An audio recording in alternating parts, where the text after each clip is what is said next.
Big Dumb Movie is a comedic podcast that often contains obscene language and outlandish commentary. Listener discretion is advised.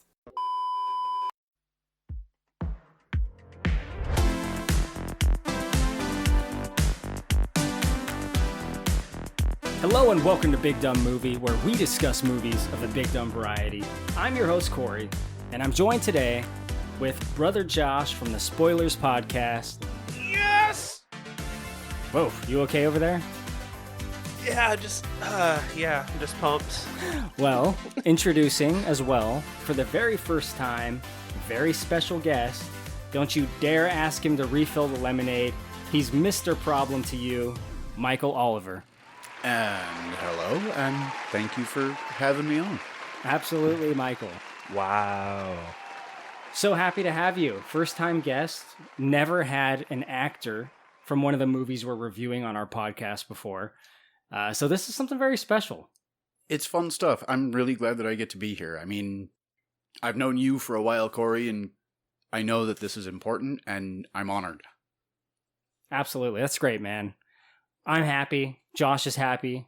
We're stoked to have you on here. We're going to talk about one of your movies, Problem Child 2. The reason being is that Problem Child 2 just so happens to be the movie that I watched a little bit more than Problem Child 1.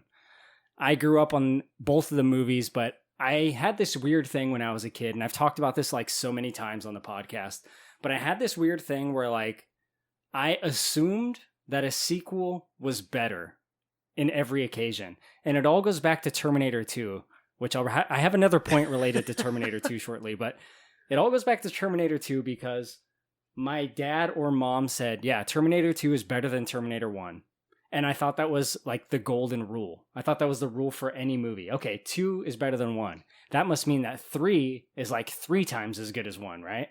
So I think there's a childlike intuition there, though, Kylo, because artistically, why would you make another one if it wasn't going to be better? Why would you make a third if you couldn't do it better? Exactly. You were right. I agree with that. It's kid logic. It's the first one was good. I'm excited because the second one's going to be even better. It has to be, right? That is kid logic. And, I felt that Problem Child 2 was better, actually. I don't know if I still feel that way. I think maybe I'll do some comparisons a little bit later on. But I do have a huge amount of nostalgia for Problem Child 2, and that's why we're reviewing it. Kylo, is this a good time to talk about the connections between 1 and 2? Because we're doing 2 without doing 1, notably. And to me, in my childhood, these movies blend together a lot. And even looking back at the release dates, these movies are what you would call Irish twins, born within a calendar year of each other. So I don't know. Does that hold true for either you, Korey, or Michael? Like, there's definitely like a train that both of these movies are on, I think. Yeah, that's kind of what I'm going to get into, actually, Josh. Like, not just like how fast the sequel came out. We can bring that up again in a moment, but the movies of the 90s were like so like these movies. Like, there's so many examples of this, and I've talked about this countless times. Sorry to beat a dead horse, but like, there are so many bad kid movies of the 90s, and I don't really know what else to call it. In every case, the kids are not always bad. There's like, Three Ninjas, for example. The kids aren't bad, but they're kind of like pranking the adults a lot. That's seen a lot in the Problem Child movies. Teenagers with attitude. You talking about Power Rangers? No, but just like that's the idea. Like teenagers and younger, right? There's a Dennis the Menace. There's Home Alone. Actually, Macaulay has a few because I think Richie Rich is a little like this. And Getting Even with Dad. Like Macaulay Culkin was like the king of these types of movies. The Good Son is like the dark side of these types of movies. Michael, what are your thoughts on movies of this type? Well, I think a lot of it comes from the idea of empowerment. The kids want to be able to get back at the mean parents. It's like Revenge of the Nerds. It's empowering someone, that fantasy, and that in itself is a good vehicle for whatever story you want to tell. You're right. There were movies like that in the 80s too. But just somehow in the 90s was like the kids' decade in my mind. Like so much kid-oriented stuff. Like with the introduction of Nickelodeon. the network for kids, supposedly by kids. That's what they said. Yeah, I highly doubt there were like kids in suits behind the scenes calling shots, but you know what I mean. Watching grown-ups get slimed. Yeah. Do you think the kids of the 90s...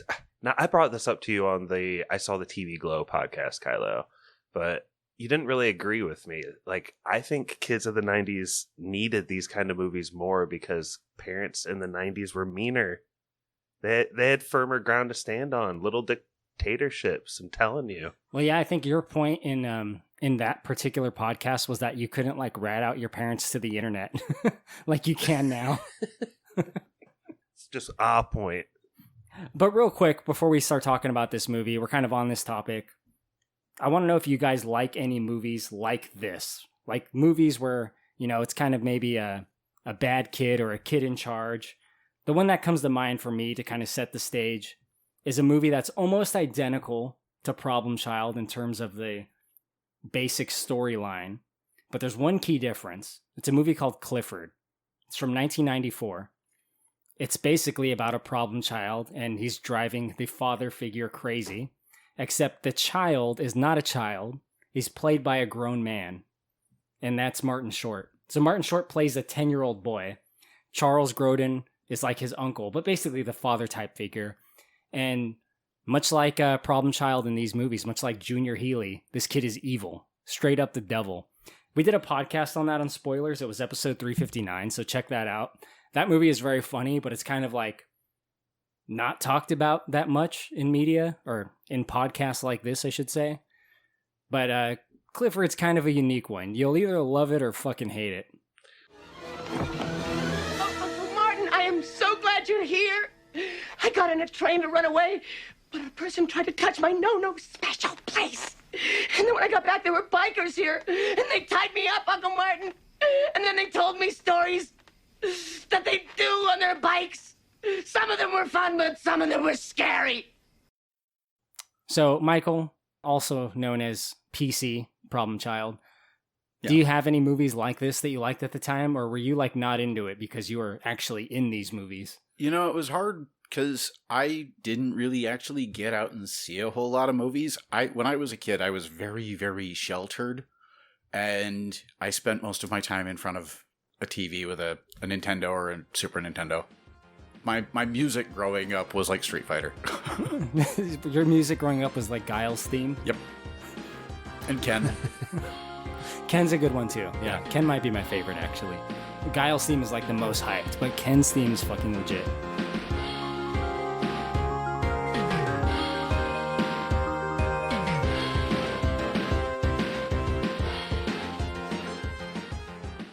You win. So you didn't watch a lot of movies as a kid?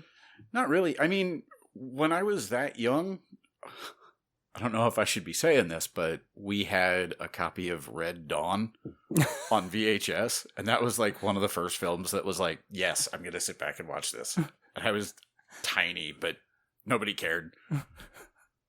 That's solid.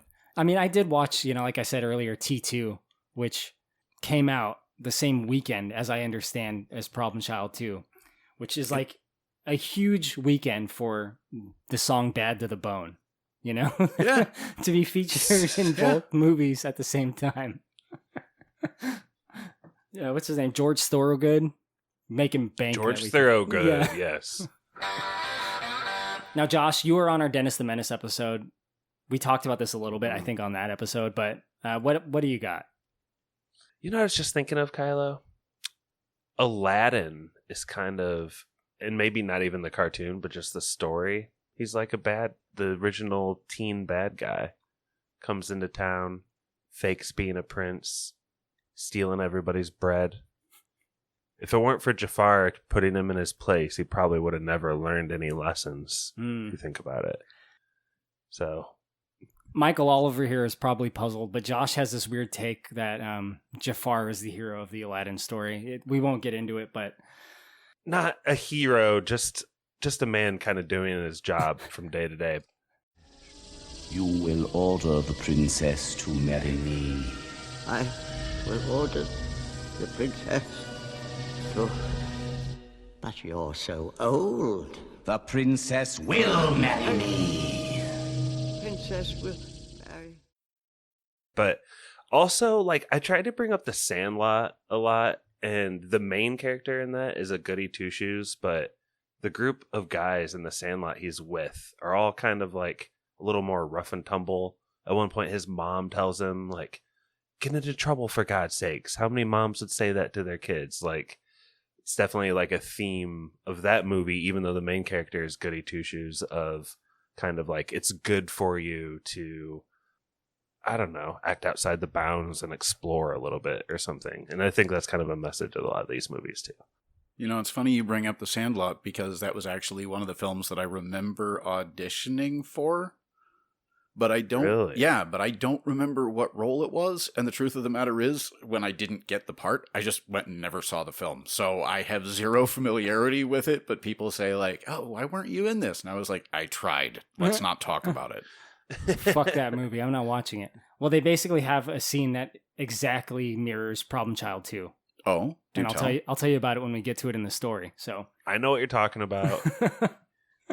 But Josh, I think it's funny that you have this interesting perspective on Aladdin because some of the things that you've been saying so far about Junior's the bad kid, or Kevin from Home Alone is the bad kid, and the kids from The Sandlot the bad kids. I always felt like it was more about the kids that had the balls to stand up for themselves. Because if you watch Problem Child and you're not paying attention, yeah, kid's an asshole. Like, he hypnotized a dog. Like, he did all of this stuff that would get any other kid's teeth knocked across the room, and he got away with it.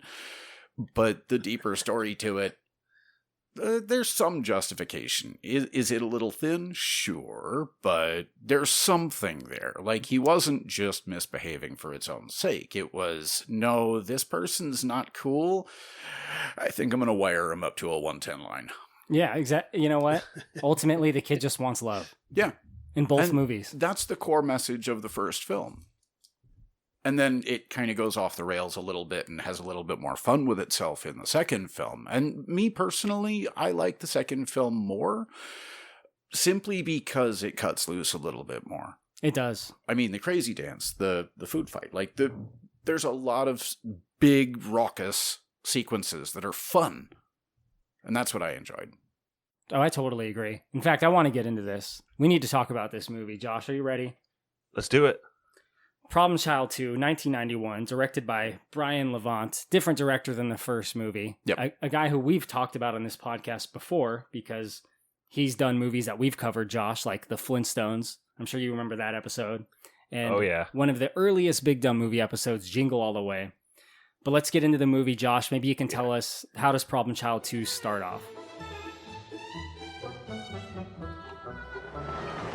You know, Junior, this is kind of a sentimental moment.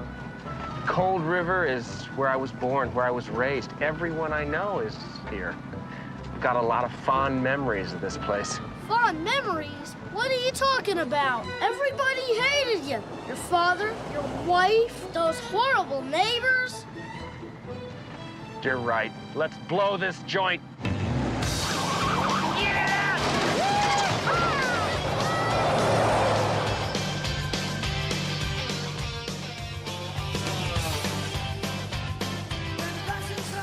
I think a lot of people here have probably seen Dumb and Dumber, and there's a lot of road tripping in that in a truck, and you would swear they stole the framing and the cinematography from this opening.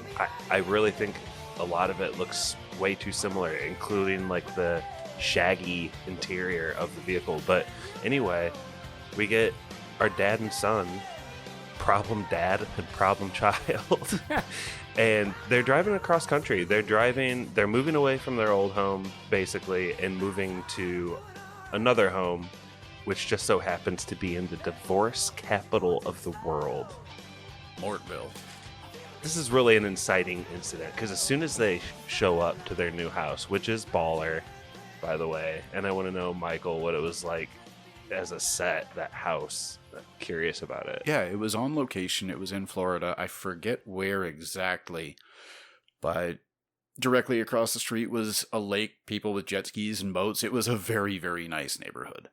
And there was a humongous black goose that chased my mom around. We were all laughing at that. Dude, those things are crazy. Oh, yeah.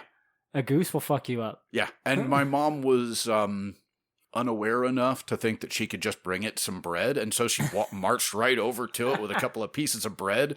It honked and then smacked her in the face with its beak. She turned tail and tore ass down the street. Did it chase her? Because they'll chase your ass. It absolutely did. It chased her for a good couple hours on and off.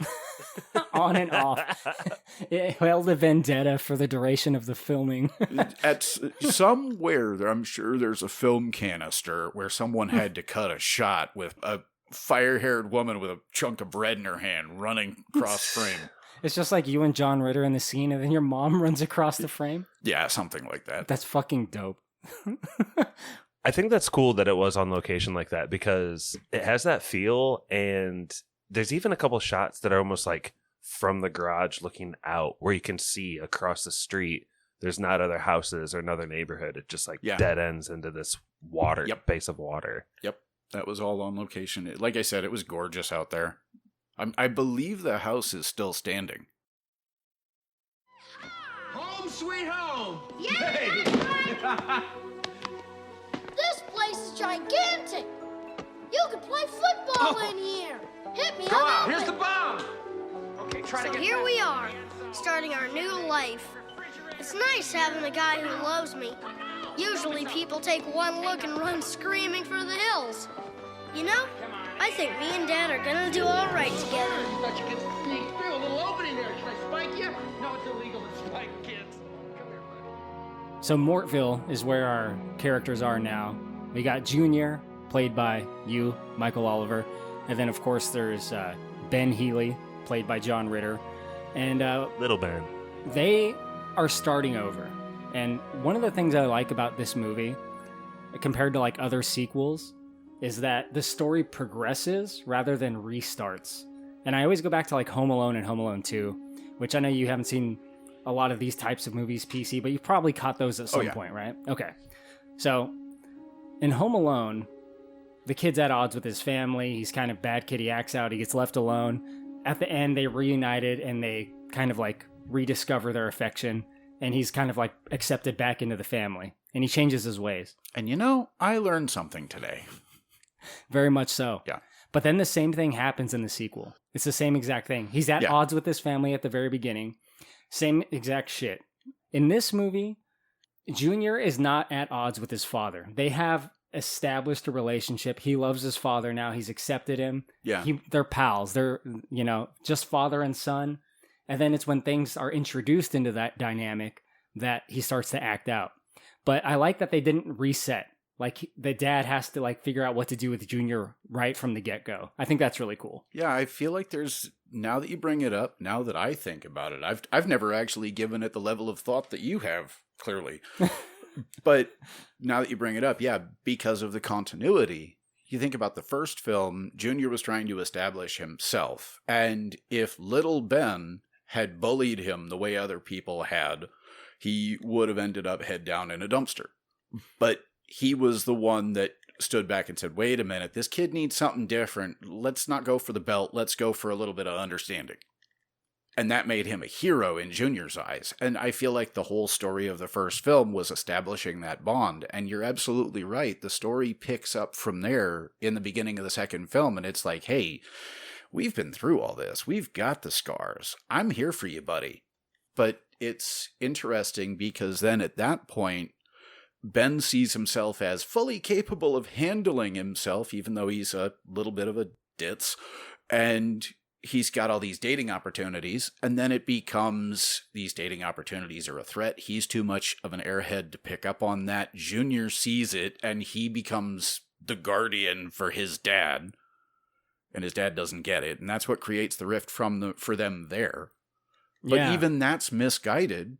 Because Junior's, again, trying to do the right thing and not just stand up for himself, but now he's trying to stand up for his dad. Oh, my God. Look at that hunk. Hubba, hubba. And the realtor says he's single. What do you think, Junior? You're talking about the dad dating, right? Yep. Ben Healy. Yep. Immediately when this movie starts, when they get to their new place, like Josh mentioned, it's like the divorcee capital of the world. There's like a 50-1 female to male ratio. So basically, he's the hot single guy that's just arrived in town. You know, you got Brad Pitt, Tom Cruise, John Ritter, all the classic hunks. Right, Josh? We've covered a lot of movies like this before. Godzilla was one of them with Matthew Broderick, where it's like the movie insists on how hot this guy or gal is. And it's almost to the detriment. It's like, dude, you're making it worse. Like, just let them stand on their own 2 feet. Or, I don't know, just, is John Ritter hot? I have that in my notes. Like, they are pushing him pretty hard. I'll say that. The movie's definitely trying to sell him to the audience as this guy. And, you know, I'm sure in his heyday, he got some ladies, you know. He's definitely of like the Three's Company era for me. So he's a little bit of an older John Ritter at this point, but doesn't he seem more like a personality guy? Like, you get to know him. He's like his TV personality, that is, and like he's cuddly, and like then you like him.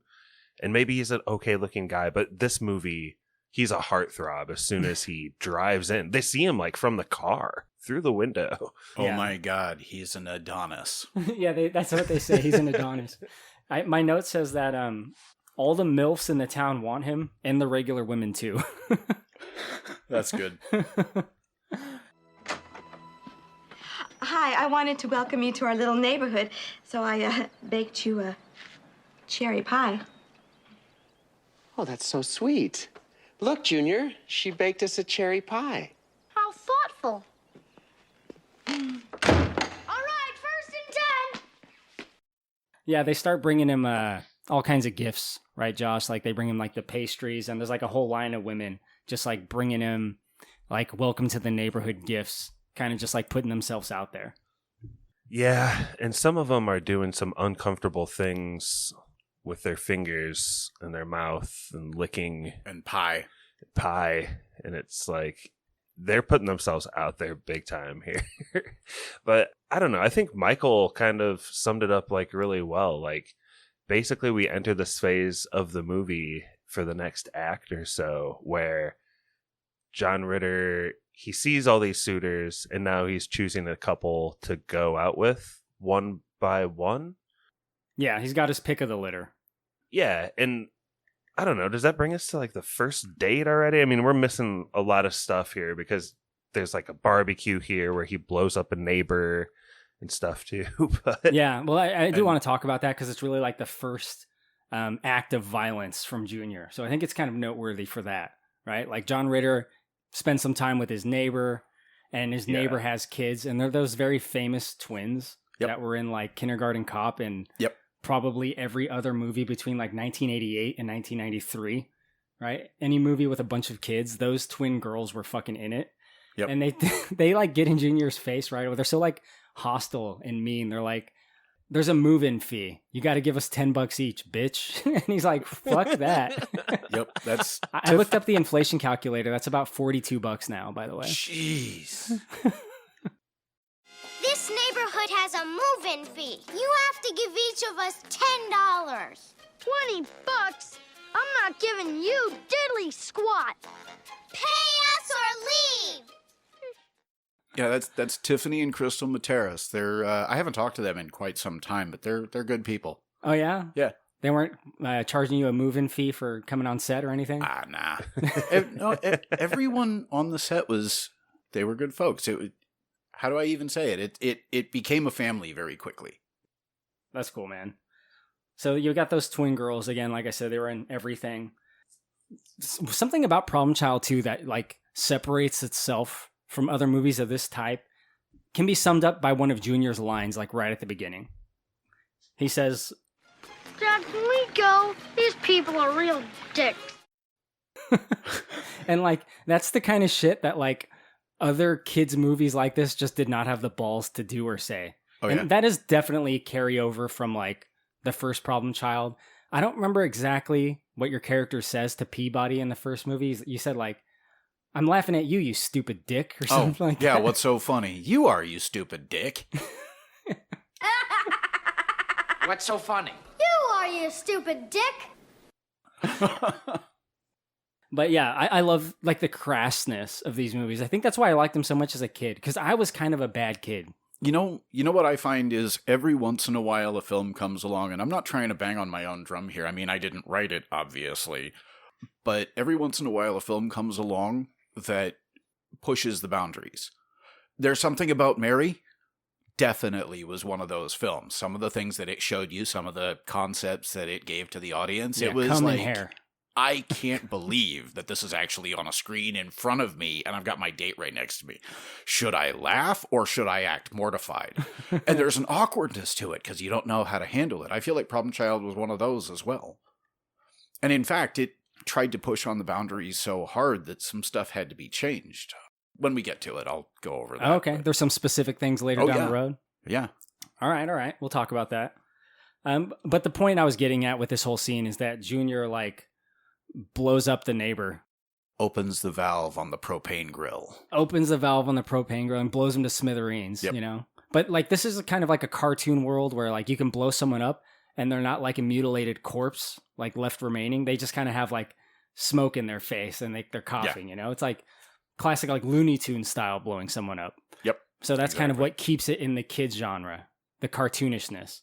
But what keeps it in the adult genre is how, I don't know, the murderous intent of the problem child himself, that he knows so much to like turn these two valves and just wait for this guy to light a match. Like, he's staging a dude's suicide, essentially. I think as an adult, you kind of get that. He'd get away when you're with watching it. Yeah.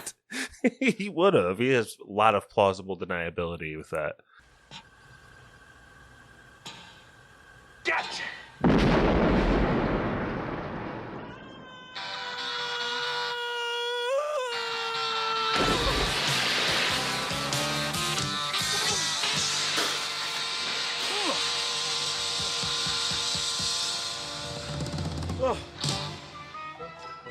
And Junior like has superpowers in a way, you know, like you give this kid anything and he can fuck someone up with it. Like you give him like an eraser and some tape and he's going to handle someone's ass, you know, like Oh yeah. Dude, he's like Murph. born. He rolls up a piece of paper and stabs you. Yeah, exactly.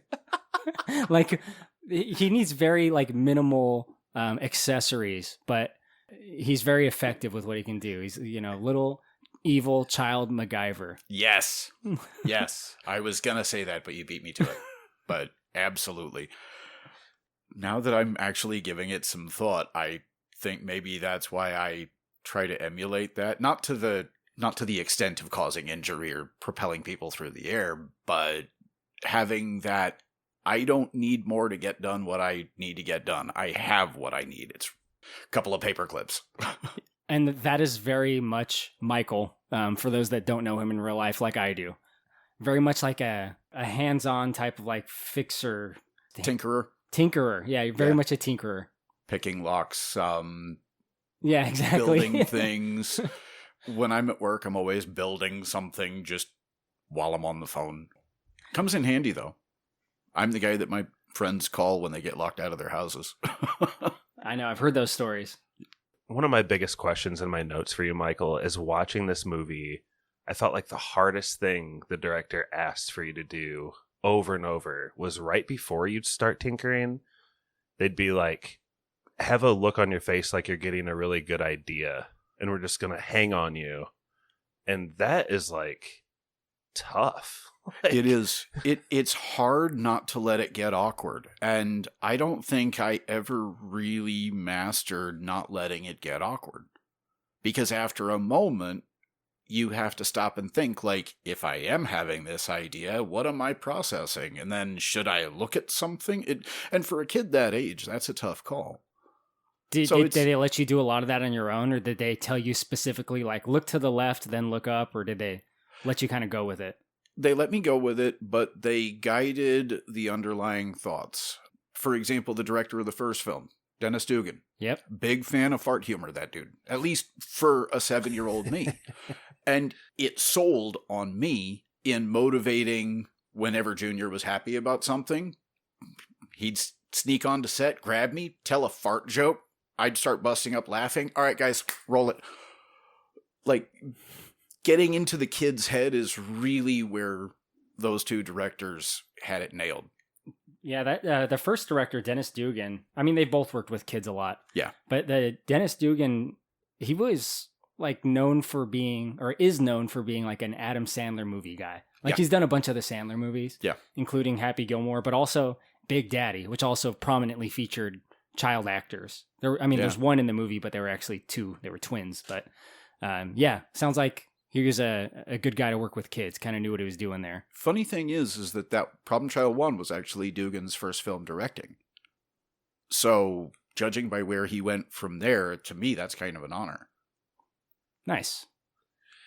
Dude, they relied on you with those shots over and over again. I don't know if it felt awkward to you or not, but that seemed to be what they felt like this movie's brand was, and they went back to it in the edit over and over. It's funny that you mentioned that while we were discussing the barbecue scene, because one scene from filming that stands out in my memory, even, what are we now, 30 years later? Jeez, longer than that. Yeah, it's been a while, man. Oh my God. I feel so old. But one of the things that stands out to me is the scene where the neighbor starts taunting Junior because he's just trying to like have a beer with Ben. And what was it he says? Oh, I see we're not good enough for you. Yeah. Maybe I'll crack out the nice champagne and pull out the escargot. And he's just totally ripping on Junior, completely unaware of the threat he's about to unleash. Huh? Yeah, I said Junior seething. And that shot of Junior, the camera from a worm's eye perspective, just looking up at him, they put a wind machine behind the camera so that my hair would start flowing back, and it was supposed to be kind of like I feel like it was kind of a take on like a superhero shot, like, oh Christ, he's becoming powerful. It is like your first moment of like exacting revenge on someone. Yeah. And to me, it's like the gates of hell have opened. Exactly. And they're like giving you your powers again. But the problem was they had that bloody wind machine cranked. So if you ever watch that scene, I'm having the hardest time. Like, it's not about looking angry. It's not putting my hands on my hips. It's about keeping my damned eyes open. I knew it. Just getting dried out instantly by the fan. That's what I remember about that shot. Like, okay, I'm just going to look angry. Okay, you're happy with this expression. Okay, freeze that. Now just focus on keeping your eyes open. Solid. Well, excuse me, Your Highness. I didn't realize that simple little me and my simple little family weren't good enough for your high and mighty taste. Hey, maybe I should go inside and slip on my silk tuxedo, and then we can trot out the champagne and the escargot. Junior, try to be polite. We're his guests. Okay, Dad. I'm going to move us into the next part of the movie, which is one of the most, there's like 3 or 4 very memorable points in this movie for me. And when Junior goes to school is one of them. And I think it's partially because I would copy things that Junior would say in this movie, Michael. I would try to emulate like bad kids from movies that I had kind of idolized. And Junior was definitely one of them. Kevin McAllister from Home Alone was one of them. I would kind of do things he would do. Yeah. I used to say when I was a kid, I'm living alone. I'm living alone. Like talking about when I grow up, which is something Kevin does. But what Junior says here that I used to say is, I'd rather eat a turd. I knew it. Junior, now you get out of this car. You are going to school. No way. I'd rather eat a turd. Junior, 3rd grade is the foundation of a great education. If you don't go, you'll only hurt yourself. Well, I'm sure I'll take a couple others down with me. Junior, I am your father, and you'll do as I say. Now, come on. Yeah! Ben's saying you got to go to school in this new town, and Junior doesn't want to. Classic little kid thing. You know, I don't want to go to school. But he is forced to. And in school, we see a familiar face, the late, great Gilbert Godfrey. Oh, yeah.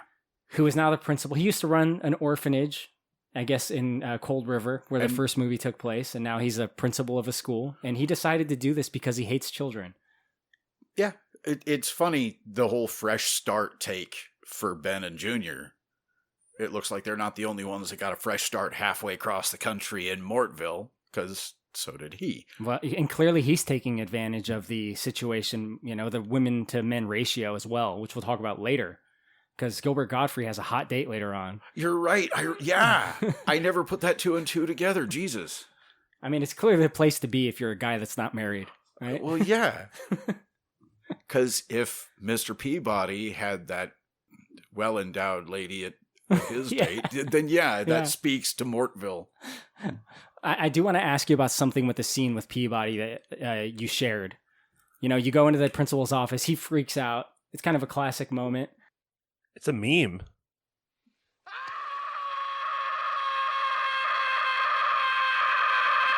Hey, Pea-Brain, what are you doing here?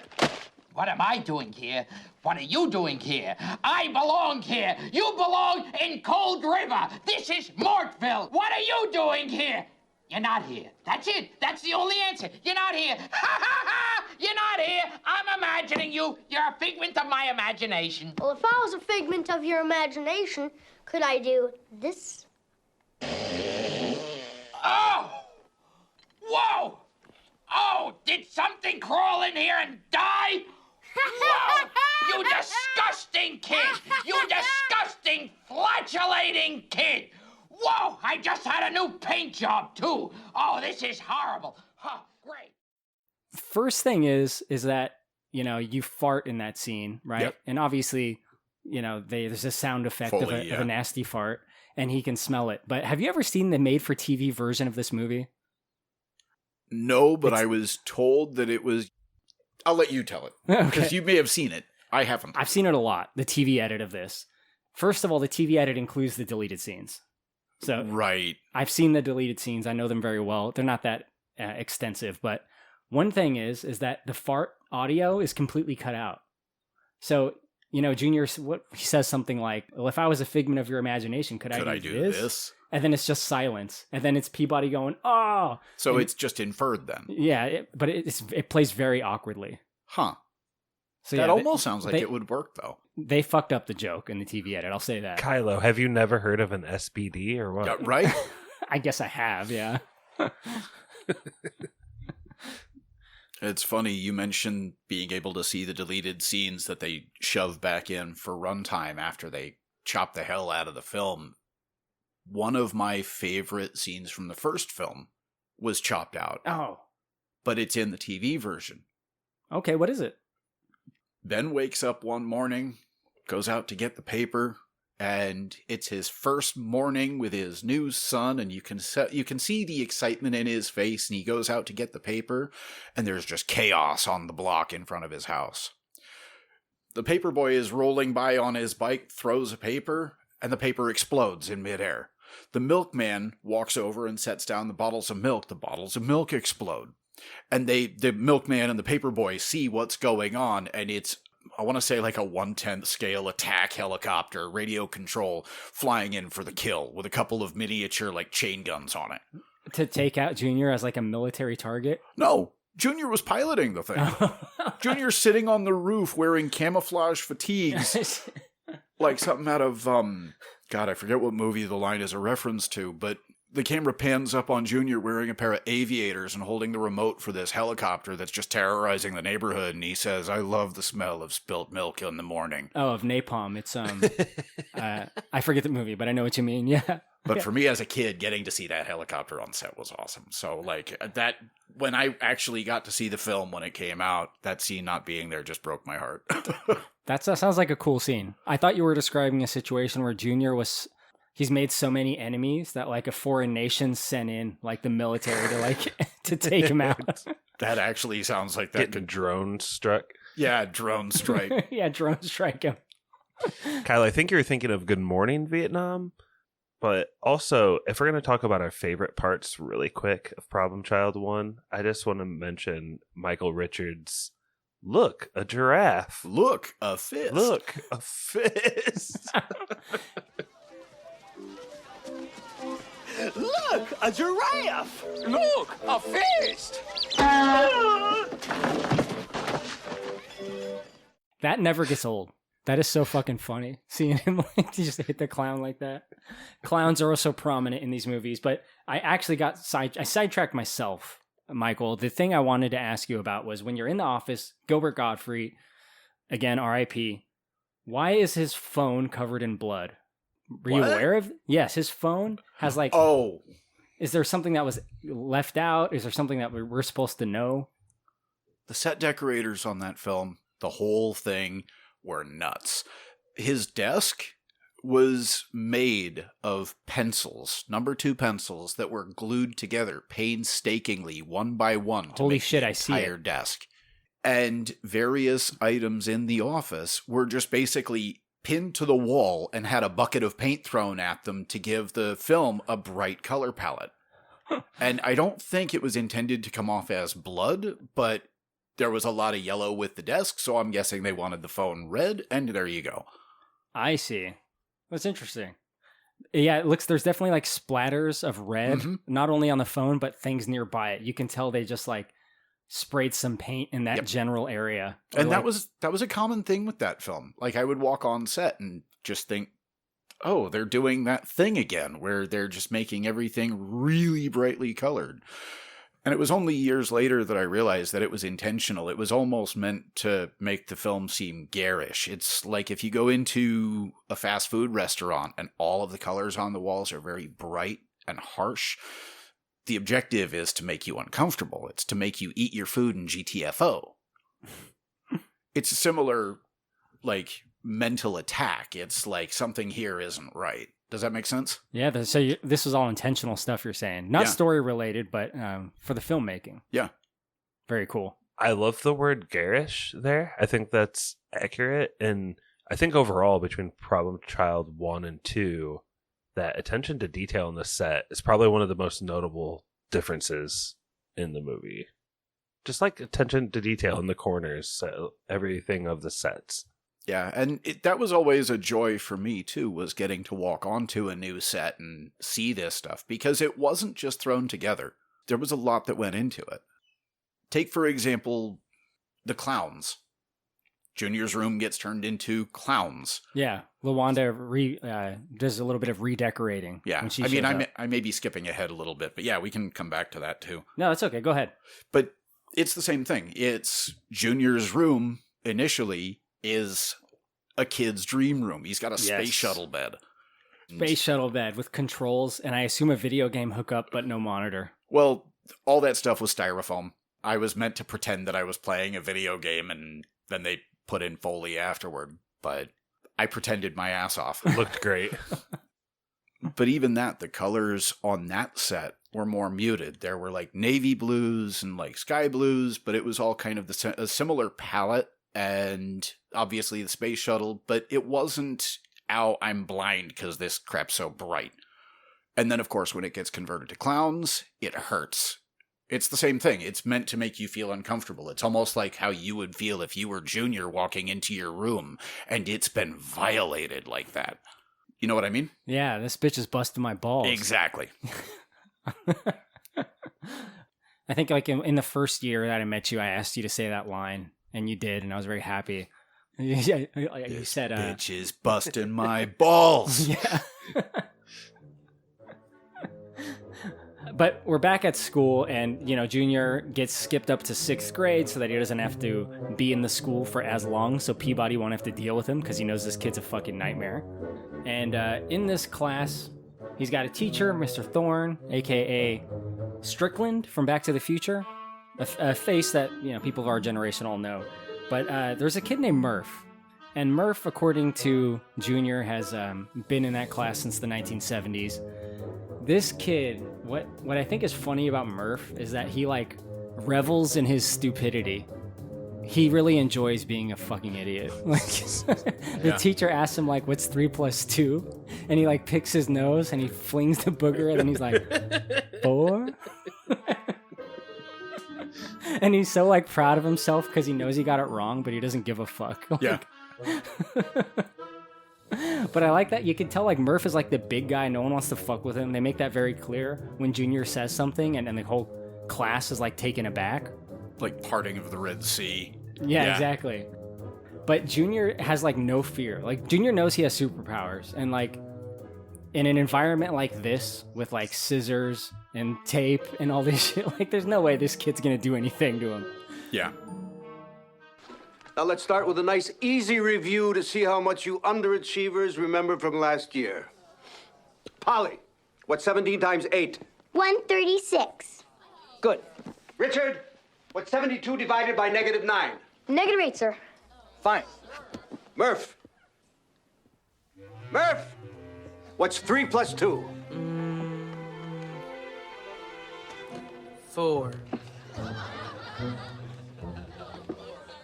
Murph, you've been in the 6th grade since I started teaching here. I really want to get you out this year. Now, please work with me. What's 3 plus 2? 9. I can see this is going to be a long year. 5, all right? The answer is 5. Well, Junior has the gall to answer that question. What does 2 plus 5 equal? He answers it right and says something like you said, like you would have known that too if you wouldn't have been here since the 1970s or something. So the teacher, of course, has to leave to make copies or something. And Murph takes the opportunity to approach Junior, gets closer and closer. Junior's not backing down. And as far as the movie making goes, this is how the action goes down. Murph takes a swing, a big, slow, troll-like swing, and Junior ducks down, and he's crawling under the desks now. And the desks are getting kind of like pulled up around him one by one, and he's crawling through the next one, Murph's looking for him. All the other students have scattered to the edge of the classroom at this point, which is kind of funny. They're cowering in fear. And I think what happens is finally he gets backed up against a chalkboard, and Murph's about to take his second swing, but he uses the chalk, and like LeBron James, makes a cloud of dust right in the troll's face. It's really quite, I don't know, it's like memorable, and it's like a kid's movie, so the action's like a little cheesy and whatnot, but it definitely is a good chuckle, Kylo. And I think that Junior's completely justified in this, and it kind of like plays into like the child fantasy, right? Like, imagine if you could just do this to your bully. Like if they got in your shit and you just like Matrix them, creatively dispatch them somehow, Yeah. In this case, Junior tapes him to the wall. Yep. Junior's in the Matrix, basically. The laws of physics do not apply to Junior. He can dodge bullets out here. It's fine.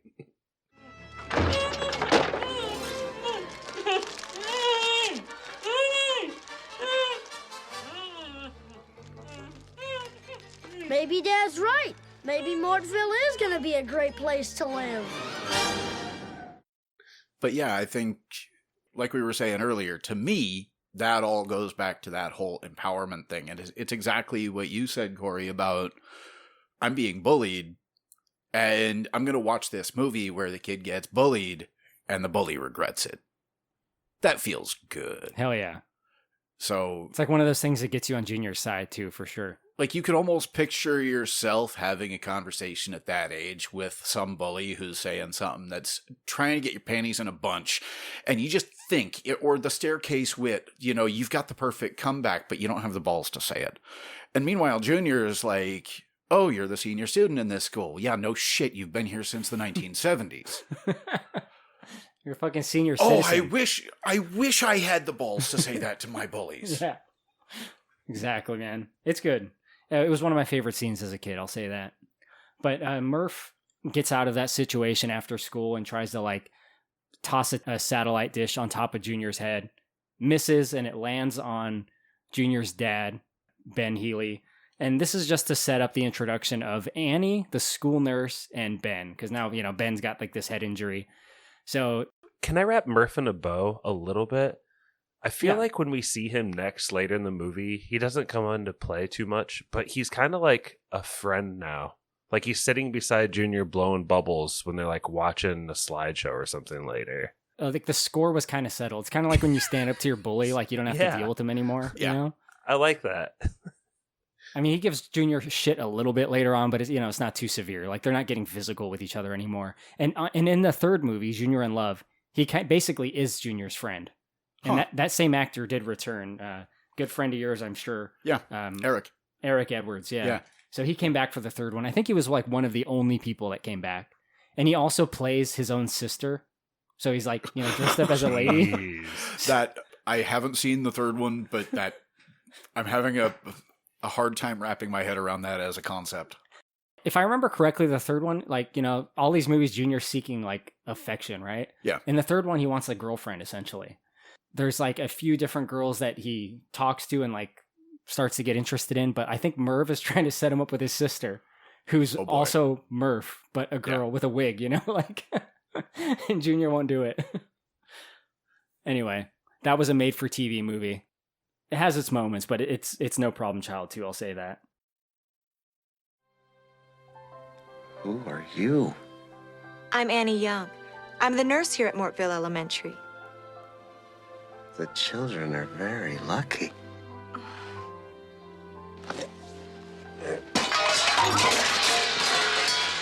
I'm sorry. Let me get. Oh God! Excuse me. Oh, here. If you two are done fooling around, maybe we can go home? Yeah. Give me a few minutes, Junior. I think the swelling's coming back.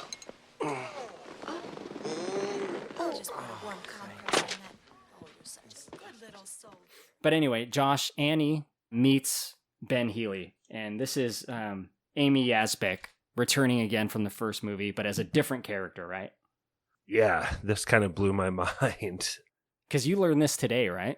Yeah, I didn't realize this. So she's arguably the antagonist of the first movie, and here she's the main sweetheart love interest with a heart of gold.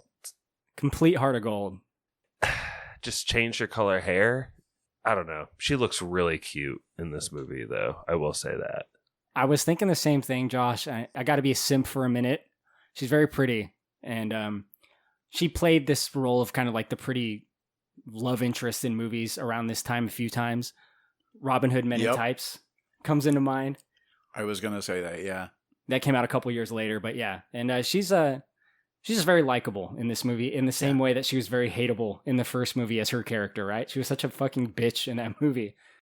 It's wonderful. We have finally been accepted. This parent crap is really paying off. I can't believe it. It's a dream come true. A birthday party. Now we're actually going camping with our own son. Not me, pal. I'm going to the mall to buy a dress for the party. Give me some money. Oh. Does that mean you're not going camping with us? Not in your life. Oh, okay. She's always been very talented, but I haven't seen her in years either. I really need to catch up with Amy. It's been forever at this point. But the sweet Amy, that's more like who she really is. Like, yeah. Total sweetheart. Yeah. And incidentally, if you think about it, Amy Yazbek exited stage right by way of a truck with a pig in it at the end of the first film, but then mysteriously came back second film. Don't forget that John Ritter and Amy Yazbek ended up getting married and were together for a long time until, sadly, John Ritter left us. But they met on the set of Problem Child 1.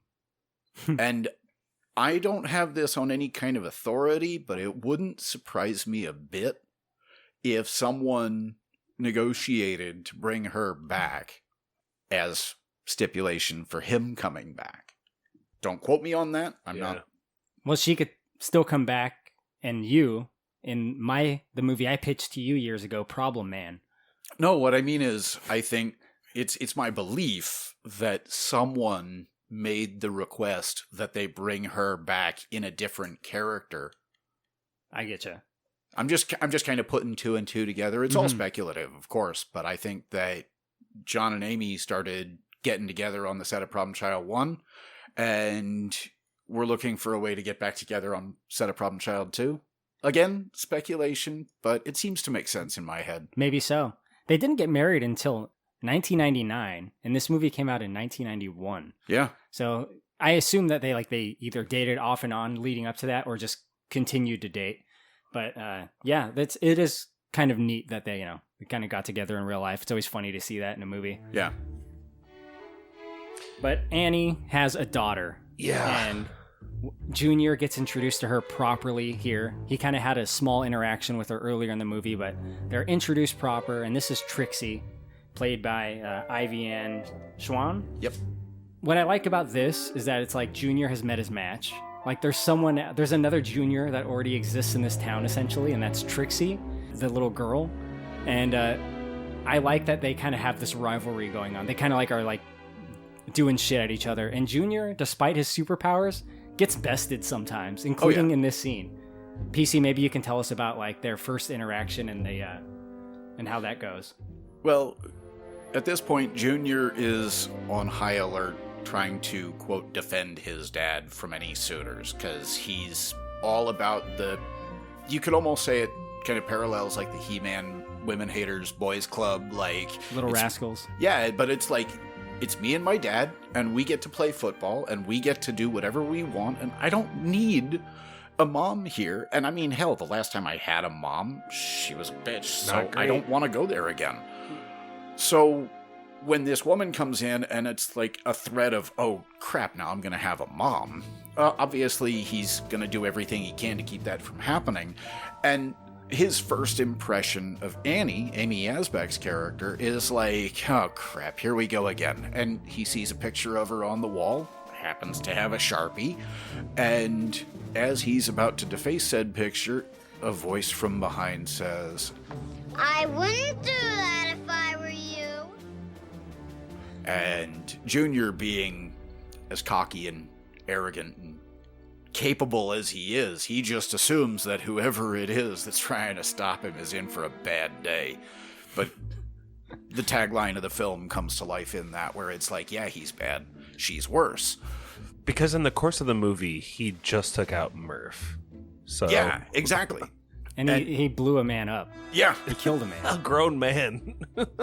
He's already established his capability at this point, which I think is why it's so shocking that this cute little blonde girl manages to just full-on judo throw him, and then, while he's still seeing stars, put a mustache on him with the Sharpie. Yeah. And it's establishing that, yeah, Junior's capable, but now he's got to watch his ass. I wouldn't do that if I were you. If I were you, I wouldn't do a lot of things. Like go out in public.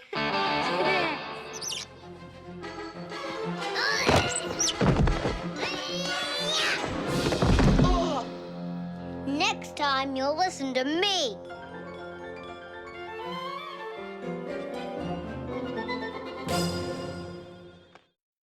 I have this like canon in my head where when Problem Child is being righteous in his actions, he's basically walking the Wu way and can make anything happen. He can accomplish anything, right? He can make people throw up by snapping his fingers or something like that. He'll find a way. Oh, yeah. But on the flip side, if his motives are bad, I think he fucks himself up with karma a little bit, because this isn't actually the first time he's met Trixie. You remembered. Earlier in the movie, just as him and John Ritter are driving into town, he for no reason slingshots her balloon as she's skating, or she's riding her bike around town. And so like that, as a young boy watching this movie, did a lot to get me on Trixie's side. And further, I just think like storytelling wise, it's like Junior's powers don't really work against her for some reason. Because he's got it coming. Yeah, I think so. Yeah, very true. Yeah. I love her face, by the way, when she gets her balloon popped in the beginning of the movie. Like, she has that face in a lot of the movie where she just has this, like, mean mug, you know? The Trixie mean mug. Yep. And it's funny because she's so little and she's so cute. She reminds me of my niece. Like, she's seriously, like her size, just like my niece. My niece doesn't act like Trixie, but physically, she just kind of reminds me of her. And she's... She's this little cute kid with this nasty mean mug, you know? And she kicks Junior's ass. She handles him. Yeah. So that kind of starts the rivalry that we'll talk about throughout the movie a little bit. I think, if I may, it's an interesting duality with the four characters. You've got Little Ben and Junior. You've got the nice guy parent and the troublemaker kid that is out of control but is trying to do the right thing for whatever their intent is, even if it's misguided. They're still trying to do the right thing, right? And I'm going to hold on to that until I die, because I know I've mentioned it a few times, but that was me, goddammit. Anyway. You would know. I mean, yeah. But on the flip side of the coin, you've got Annie, who is the polar opposite of Flo from the first film. She's sweet, she's caring, she puts ice on Ben's head, and she's a parent of the exact same thing. So I think the interesting duality there is that if all four characters had been able to communicate their own boundaries like from the get-go, then it would have been a real short film. It would have just been called Child instead of Problem Child. Right? But instead, they have these tiny tiffs, or, you know, maybe Junior does a dick move and pops a balloon. Like, whatever it is, it starts out so small and it just escalates. And it's fun seeing how big it blows up. Absolutely. Junior, I want you to come downstairs. I got a surprise for you. All right, a surprise. Where is it? Down the steps. Now, where is that surprise? Surprise! Hi, Junior. I'm Rhoda, your babysitter. We're gonna be good friends. Dad, let's slow this down a minute. Now, what is going on here? Junior, this is Rhoda, your babysitter. You two are gonna be good friends. Yeah, I heard that part, but why? Yoo-hoo! Because I'm going out on a date. Hi, Ben. Hi. I'm all ready. Great. Junior, you remember Debbie Klokinski? How can I forget? Her pie gave us the runs. That's not true. He's thinking about someone else's pie. Anyway, we don't want to be late. I got us reservations at the St. Pierre Club. At this point in the movie, Junior's dad is starting to date. You know, he has his first date, and in a kind of a weird conversation, he says to Junior, I got a surprise for you. Like, as he's going to present it as if it's this great thing that Junior's going to love. My surprise is I'm going on a date and you have a babysitter. And Junior's like, oh, fuck this. Like, you know, Junior doesn't want a woman to kind of steal away his dad. He doesn't want to share affection with his dad, with someone else. It's just us, you know, the boys. But Junior has to deal with his babysitter named Rhoda. And I think there's a couple interesting things, Josh, that we can talk about with this. We actually mentioned this scene a little bit in the Dennis the Menace episode because there's kind of something similar with like Dennis being watched by a babysitter who like her boyfriend comes over. But maybe you can tell us about like the date. Man, whether you talk about the babysitter at home or the date, this is like the sexiest vein of the movie, I think. Yeah, the horniest. I mean, even when the babysitter's watching TV, it's like the pigs are always horny or something like that. Yeah. Welcome to the wonderful world of pigs. Dirty, hungry, and always horny. They're Mother Nature's clowns of the farm world. Watching these charming critters roam in the mud, it's hard to believe they have an intelligence as high as some humans. But it's true. Good night, Dad. Hey, Brad, put that back. I'm watching. She puts off a vibe for sure. Yeah, so the date. John Ritter is like, I'm going to go out with Debbie tonight. And they go to a nice restaurant that makes her really happy. But before they even like leave the house, she's dropping a few hints that she's kind of like hung up on her ex-husband. And so once again, Problem Child gets that look on his face like, I got an idea. And he goes to the old school phone book. That's right, the white pages.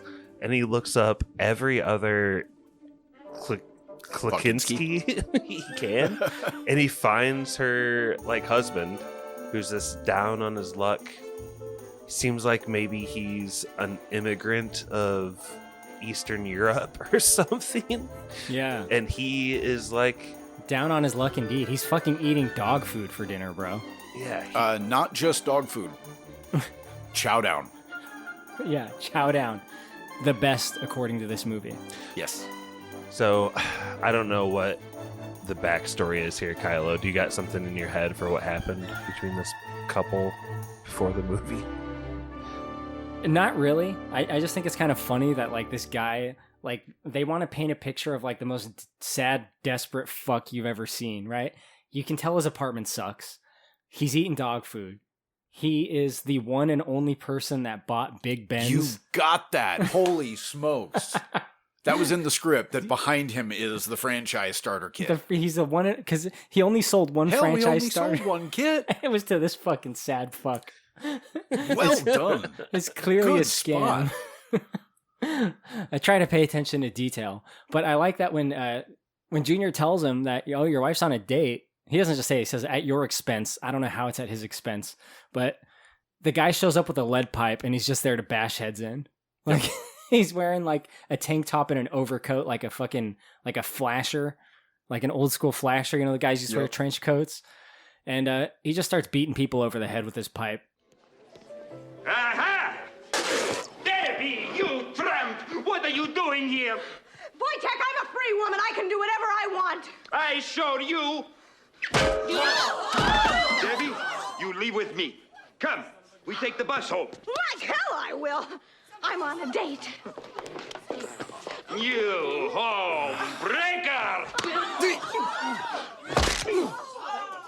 Oh, my kidney. You bully! And this seems to be what Debbie's like attracted to, because as soon as John Ritter fights back, she's like, hey, you, screw you for punching my ex-husband. The next scene, it just smash cuts to John Ritter driving home, and then it, like he's like hungover already, and it pans over, and Debbie's just in there making out with her ex-husband. He's driving them home. That's pretty funny. It is kind of funny. Yeah, like it cuts to him driving, and then like they're there as well. Like, you know, like yeah, they're in the back seat. That visual gag, I like it. There are a few things in this movie, quite a few, that I actually did laugh out loud at. And that's not super common for me when I watch a movie. A lot of it is the stuff Junior says. It's just like so obscene and in your face. Like, you know, these people are dicks. It's just like something you completely don't expect him to say. But that moment made me laugh. And then the moment that made me laugh as a kid, which I also felt uncomfortable about as a kid, is what Junior does at home, because he doesn't want to deal with this fucking babysitter. Oh my. She's a total bitch. Yep. She brings over some guy to go fuck in John Ritter's bedroom, which is fucked up. So Junior gets the house camcorder, and this is something that you could probably do in real life, rigged it up to a projector and like projected it on the side of a house. Yep. So like the babysitter fucking this guy is being observed by the whole neighborhood. And they're loving it. I didn't hear any complaints. Yeah, go for it! Healy! That's our stuff!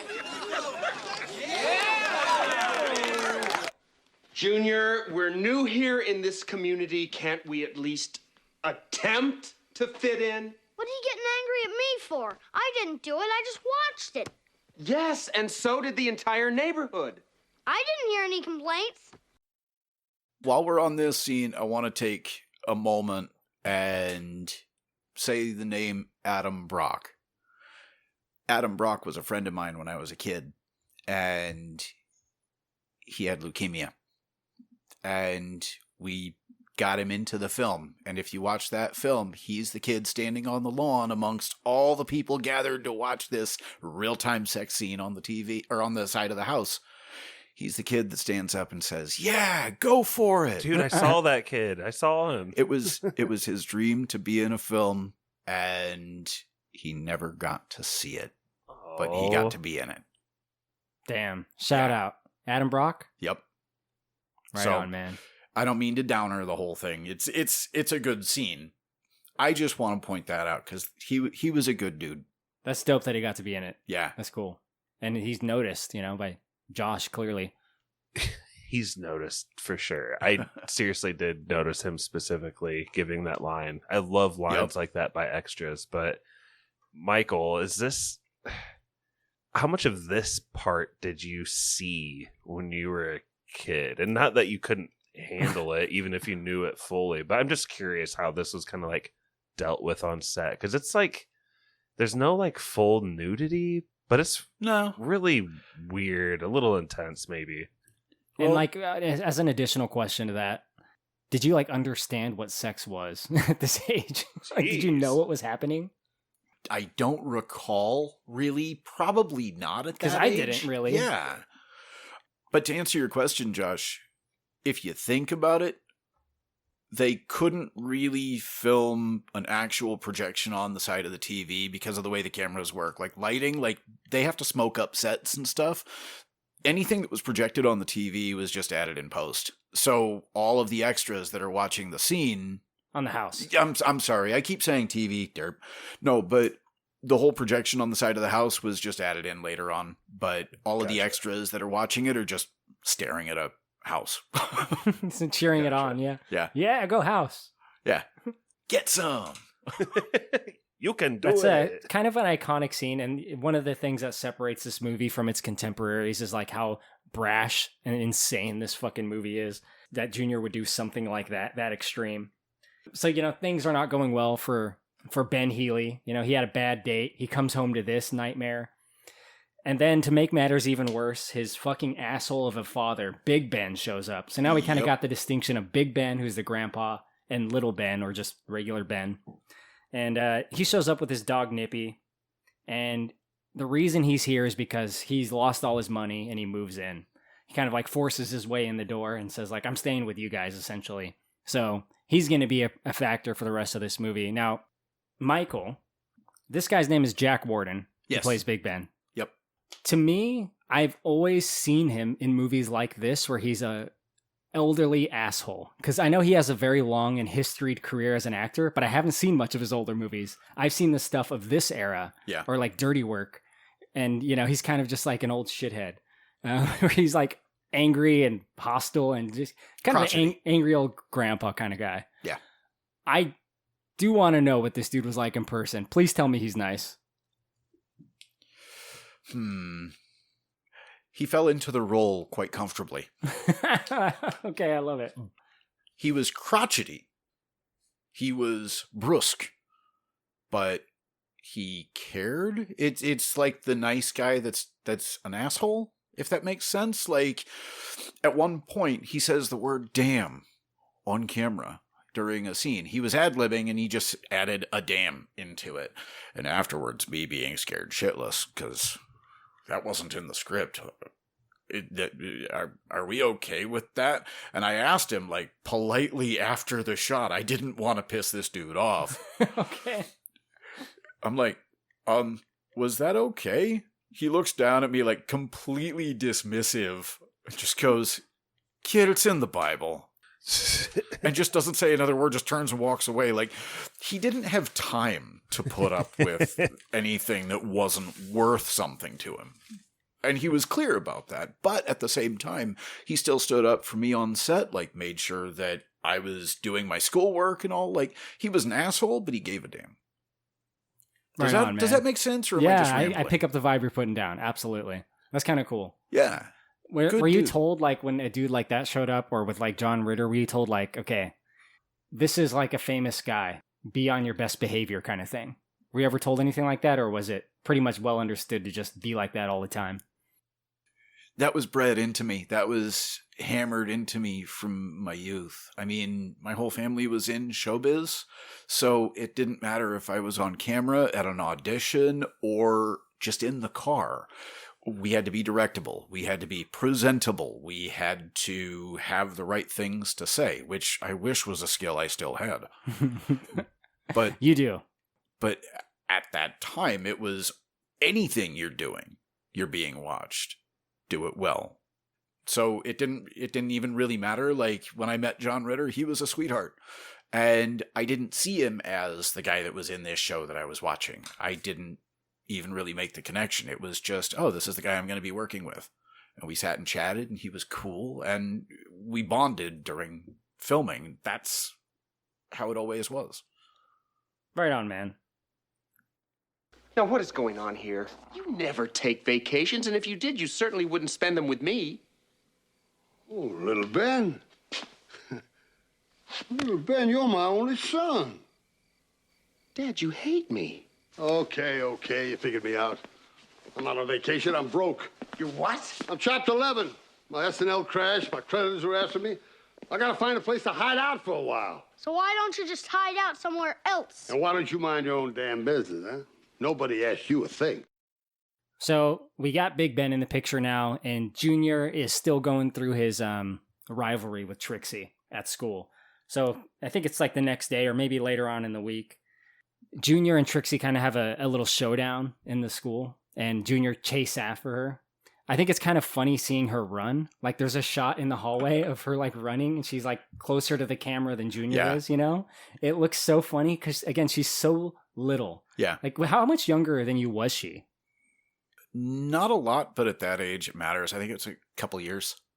She's definitely like tinier. Right? Yeah. Like way tinier than you. She was a lot more petite, and I think it showed up especially with the camera work. I think that was intentional. I think the idea was that Junior can somehow defy physics and crucify Murph on a blackboard. But this little girl that doesn't even come up to his shoulder is about to kick his ass. I see. Just think what she would do to Murph. Good Lord. Oh, well, we never see them interact, but he'd probably be shitting himself. Murph knows not to fuck with Trixie Yeah. at this point, I'm sure, you know? He's probably gotten like handled by her already.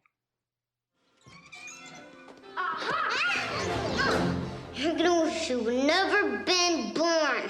Ooh, I'm really scared. I'm being threatened by the Tidy Bowl girl. Now, why have you been bugging me? I'll bug whoever I want.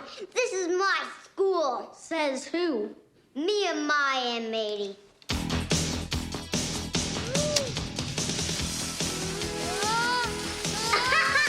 You're insane!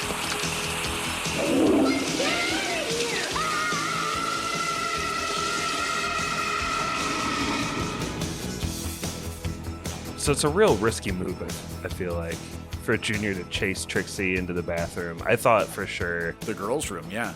Yeah, he's going to get busted by a teacher. He's not in the men's room. He's in the girls' room. This is a huge faux pas. Especially me as a kid watching this, just like a lot of anxiety and tension just built into a boy being in the girls' bathroom here.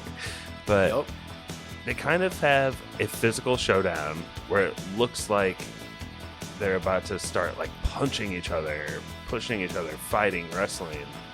But bada boom, bada bing, basically Trixie produces a stick of C4 dynamite. An M80. And she's like, check out this trick. Lights it. They start passing it back and forth like hot potato, and it gets flushed into the school's plumbing system. Now, that poor teacher we talked about earlier, who clearly has problems, he's walking around super sweaty and nervous all the time. He has to take emergency craps often. He gets the brunt end of this, doesn't he, Kylo?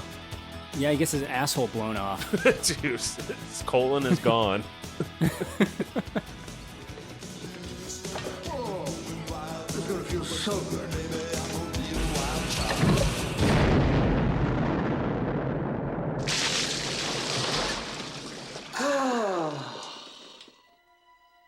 Junior has his weapon. He's got the slingshot. Yeah.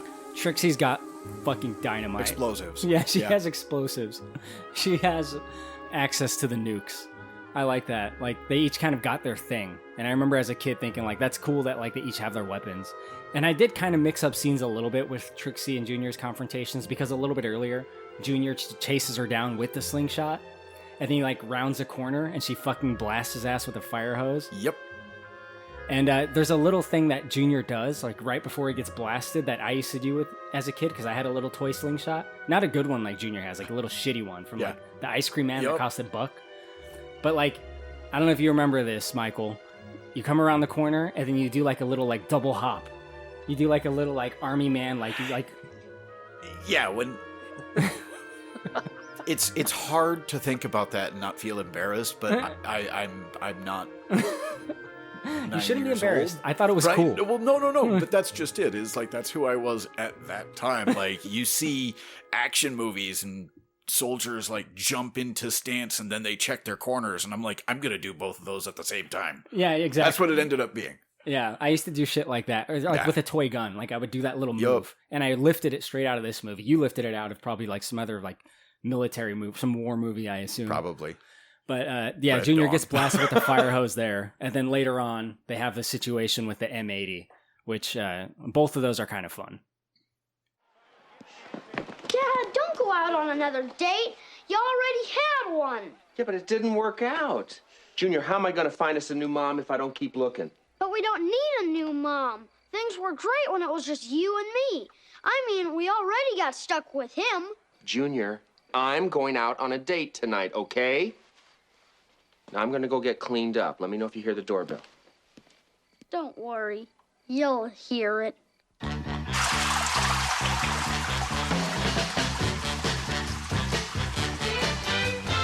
So meanwhile, Ben Healy is continuing to explore dating among the local single women in his area. And he's going to have a second date. Obviously, Junior is not into this prospect. He's not a fan of the idea and quickly sabotages it. So this date actually doesn't happen.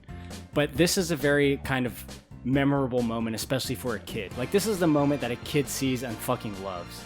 And this is the moment where the date comes up to the door, rings the doorbell, but the doorbell has been rigged to basically electrocute this woman. Mm-hmm.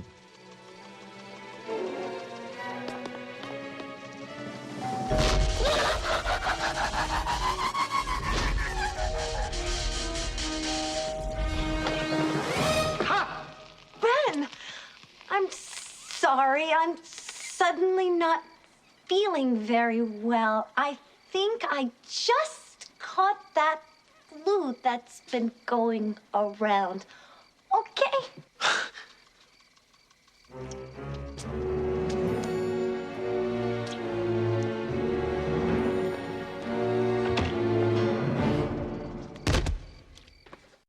Now, Michael, seeing this woman in her post-electrocuted state, to me, it reminds me of like something you'd see in like those Addams Family movies. Did you ever get into those back in the day? Like, she looks insane. Yep. I mean, or Bride of Frankenstein with what they did with the hair. Yeah, that's a good point with like the straight up hair. I love that. What are your thoughts on this? Do you have any memories of this moment? Yes. Funny detail when you see that shot of her post-zapping, you think back to the shot of her walking up the path to the door. She grabs her tits and kind of primps them up and goes, "Okay, girls, showtime." Yeah. And she then stuffs them a little bit. She puts and she stuffs them a little bit, yeah. And then the shot of her after the zap, you can see the tissue sticking out and scorched. like it spontaneously combusted just from the act of getting electrocuted. Like and it's just that little detail that makes me smile. That is good. I mean, God bless this actress. I love like the way she is acting, like post electrocution. It's fucking insane. Yeah. Like the way she looks, just like that visual. That's the kind of stuff kid me really liked. Yeah. You know, I talked about this on another podcast, but I was also a big fan of Marv from Home Alone 2 getting electrocuted and being turned into a skeleton. But this one's a little bit more visceral, definitely. Now, Josh, there is another love interest that enters the picture, and this is the primary antagonist of the movie, as it turns out, and that's LaWanda. Her introduction, she shows up all in red, looking like Carmen Sandiego. Why don't you kind of tell us about how she enters the picture, though? Oh, man. She enters with a flourish. This actress, in my notes, I have Lorraine Newman. Yes, I have her, Lorraine Newman. She's just the Red Woman in my notes, and that's kind of like The a Red game. Woman. That's a Game of Thrones reference, Yeah. and it's kind of like that. Like, she comes in here with the intent of like, I know who I want, I know what I want to do with them. I have like means of my own, and I intend to do this. Like, her sales are like all the way up. She's set on a course. She's going to marry John Ritter. She's going to change his house into a red house, and she is going to, sorry, Michael, but she wants to send you to like Baghdad or something. Yep. Boarding school in Baghdad. Which you'd be going with a lot of uber rich people from Saudi Arabia, I'd imagine. But that aside, like, there's some shots the movie lingers on of her, like, maybe like lace, and there's one especially where she's like bending over vacuuming something and her butt sticking up way in the air. Yep. There's some sexualness in the air here.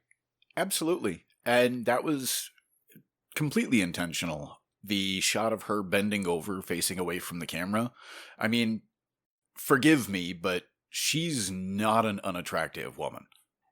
Did you feel that way as a child? Were you like, no, she's kind of like I don't think I really got it. Okay. But looking back, Jesus, yeah, definitely not harsh on the eyes. Never been. But, no pun intended, they wanted that particular aspect of her backside, to be more prominent. And so they actually had a sculpted artificial ass that they put under her skirt, had the skirt like modified and everything so that when she bent over, it was uber ass. And it's kind of like the if you ever saw RoboCop, you know, the leg holster, that whole thing was just a camera trick where the camera was facing it in such a way that you couldn't see that it was all stacked on top of the actor's leg. They did that with her ass just so that it dominated the frame. But I think if you came around to the side and looked at it, it looked really awkward, like it was sticking out way big behind her. But it worked for the shot. Yeah, she had a BBL, huh? That's pretty neat.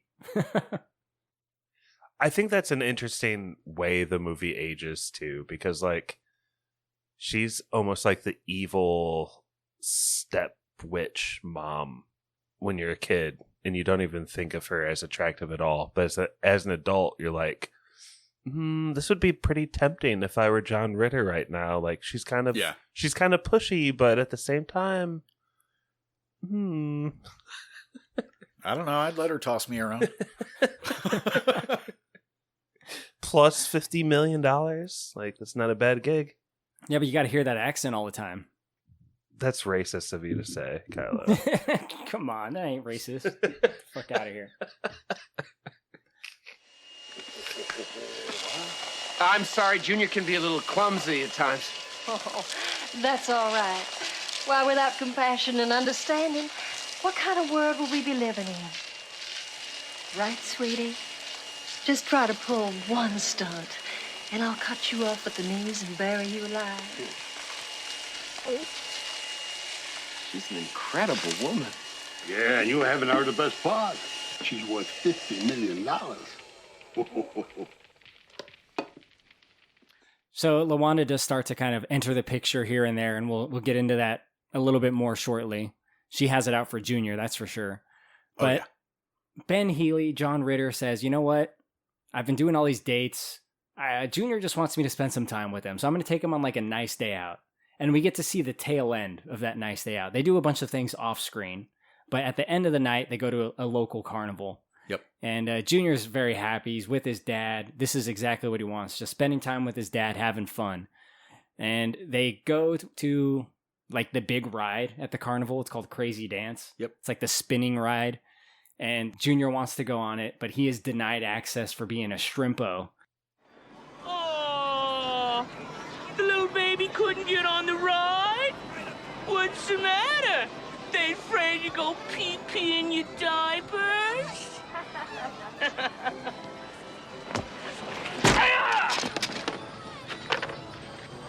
Hey, you little creep! Hey, shrimp! It must be tough being a little shrimp boat. Not tall enough for the sign. Yeah. Not tall enough to ride, sir. However, the people that have given him shit in the movie do get on the ride, which includes Murph, who fucking ninja kicks down the sign. Yep. That's a pretty clean kick, man. Oh yeah, no, they made a couple of those just so that he could get that just right. The sign itself wasn't a specific set of dimensions. They measured it to be just tall enough for the shot where I don't make it on, but short enough for him to make that kick. And when I saw it, I was like, damn. And then Kylo, Trixie also is able to get on. And she flashes her skirt in like movie language is a sexual way, but actually it's just revealing that she's like wearing stilts. It's like a really weird but funny joke. They were like 1.5 foot tall elevator shoes. Yeah. Platform shoes. Fucking giant. Yeah. Because this kid is tiny. This kid is little, dude. She looks like a 5-year-old. Gotta be honest. She looks younger than she is because she's so short. Well, again, they did a lot to really maximize that effect. So, Gotcha. For what I remember, anyway. Well, Trixie gets on the ride, Murph gets on the ride, and they're all making fun of Junior. Again, he's not tall enough, so he gets back at him. And Michael, maybe you can tell us about like what your character did in this movie and anything you remember about this scene. You probably weren't there for all the nastiness that ensues, but maybe you can tell us what you do remember. Oh, I've got a few bits and pieces. Bits and pieces, huh?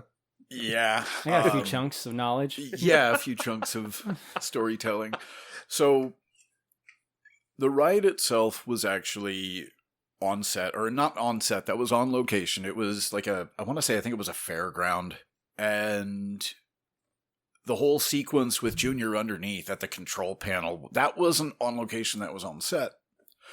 But they filmed the Junior twisting the knob to crank the power up on the ride separately, but the scene that followed immediately after the effect of turning that knob, the ride getting cranked up to like 11, I was there for that. I was on location. I'm getting Nom flashbacks thinking about it because it was something else. The fake barf that they propelled out of everyone's faces was propelled from a hose and a pool pump, and the barf itself was just nasty. It was like old potatoes and like heavy cream, and you'd think like, okay, this shit ain't that bad, except they had buckets of it that they left out in the sun while they were filming the other shots for like 2 days. And by the time they actually opened the buckets, you only needed to be downstream, and they didn't need to use the shit because you were gonna barf. It was vile. And people were getting sprayed in the face with it. Like, one person drops to his knees and pukes on the ground, and then the person next to him pukes down his back. Like, these people got paid very little money for this.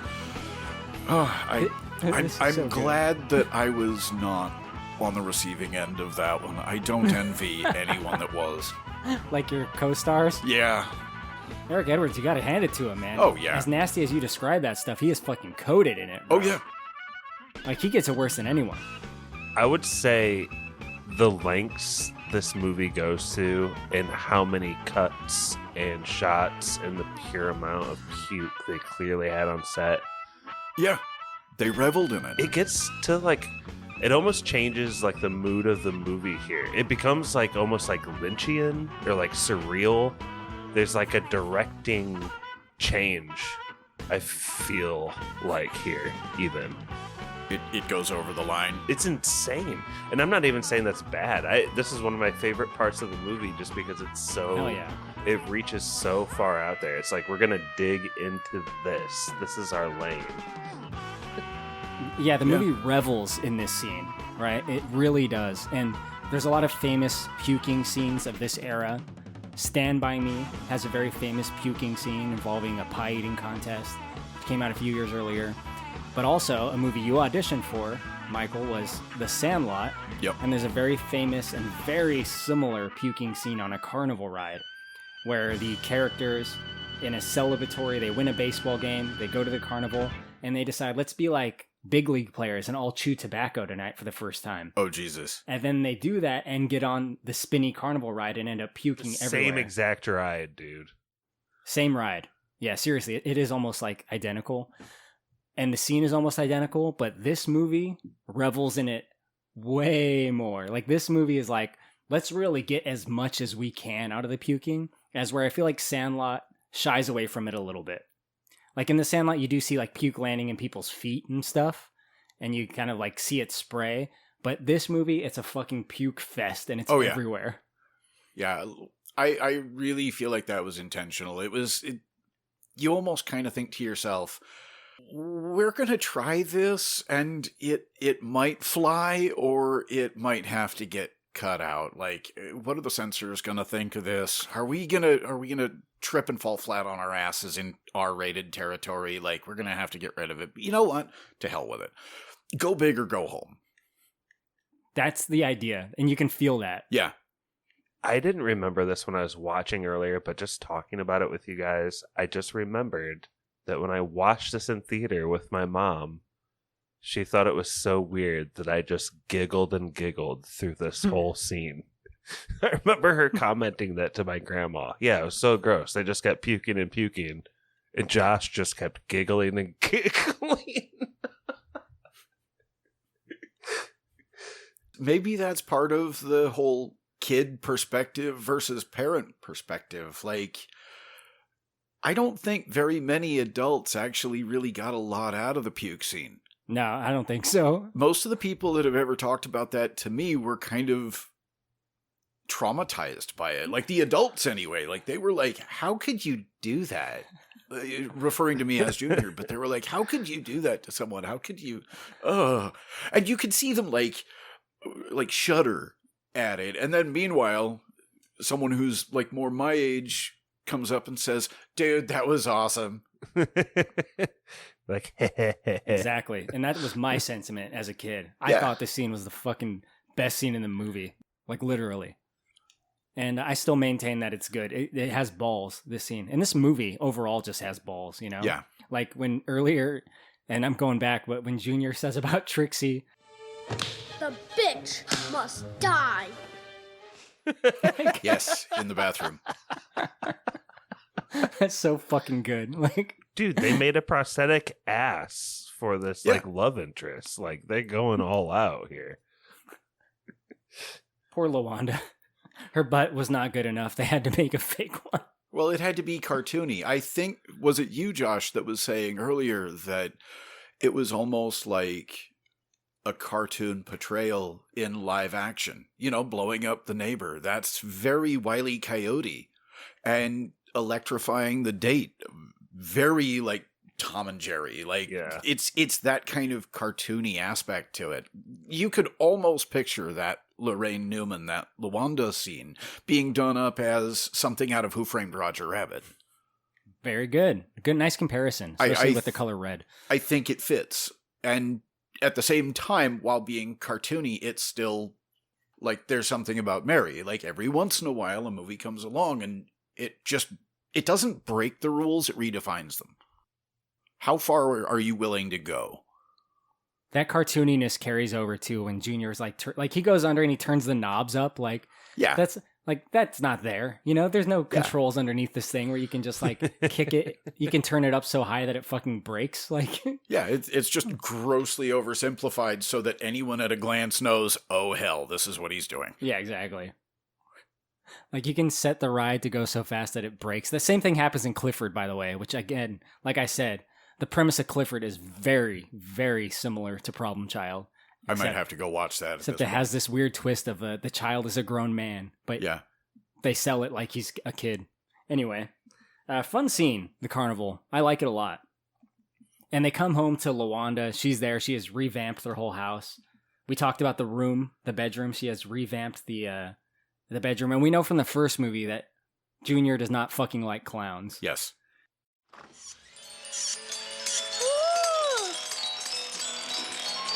Clowns! I hate clowns! This woman is busting my balls! Hey guys, what are you doing for dinner tonight? The bitch is busting my balls. I feel like LaWanda's maniacal enough to have like, you know, she does like a background check on Ben. I feel like she's discovered in her background check that Junior hates clowns and intentionally put them in the fucking room. For sure. I don't know about that. But I do know that she did a background check on Junior. Union Carbide plant explodes. Yeah, I like that she covers things that happened in the first movie, and then there's that one, and you're like, okay, that happened in between the movies. Yep. You want to know what the story is on that. Yeah, like between I've always loved that one and this one, that's good. And it's really neat how they like reference actual things that happened in the first movie. Little League team hospitalized, yeah. Yeah, exactly. And the joyride with the killer. What's this thing? His son. Boy and convicted killer go on joyride. Little League team hospitalized. Union Carbide plant explodes. This kid's a nightmare. So what? What do you want to do? Forget the whole thing? Smith, when someone has a bum leg, you don't shoot the patient. You just cut off the leg. Now, Josh, Ben Healy is very upset with the Junior for all these shenanigans, and he has a talk with him on the ride home, right? Yeah, unfortunately, Michael, you have no credibility now. I love when he says that specifically. Yeah, I mean, there's some tough love moments. There's some parenting happening. There's some promises made and broken, promises to be made again. But, like, this is all very short, to be honest, right? We're back into it pretty quick here. But I feel like I'm never like mad at Ben Healy, you know? Like he's really trying with this kid that's doing the most outlandish shit you've ever seen in your life. And yeah, he wants a woman in his life. Who can blame him, right? Yeah. So like he's just like the classic like nice guy dad. Junior, why do you do these things to me? I thought we moved here to start over. People told me you were a problem child. I said they were wrong. I said you just needed a chance to succeed. We don't have a normal life, especially me. I can't even go out on a date without something terrible happening. Well, maybe you shouldn't go out. Junior, just because I interact with another human being doesn't mean that I love you any less. Can't you see that? Well, I suppose. All right, that's a start. That's fine. We can build on that. I'll tell you what, I'll make you a deal. I promise you that I'll always be there for you, but you've got to promise me that you're going to be good from now on. Okay, I promise. See, that was a little too fast. Okay, I promise. You got to think about it. It's not just an empty promise. This is a pact between you and me to regain some of the trust we used to have, okay? So what do you say? Are you going to improve so that I can be right when I brag about you to all my friends and tell them that I got the greatest kid there ever was? Sure. I'll be better. Attaboy.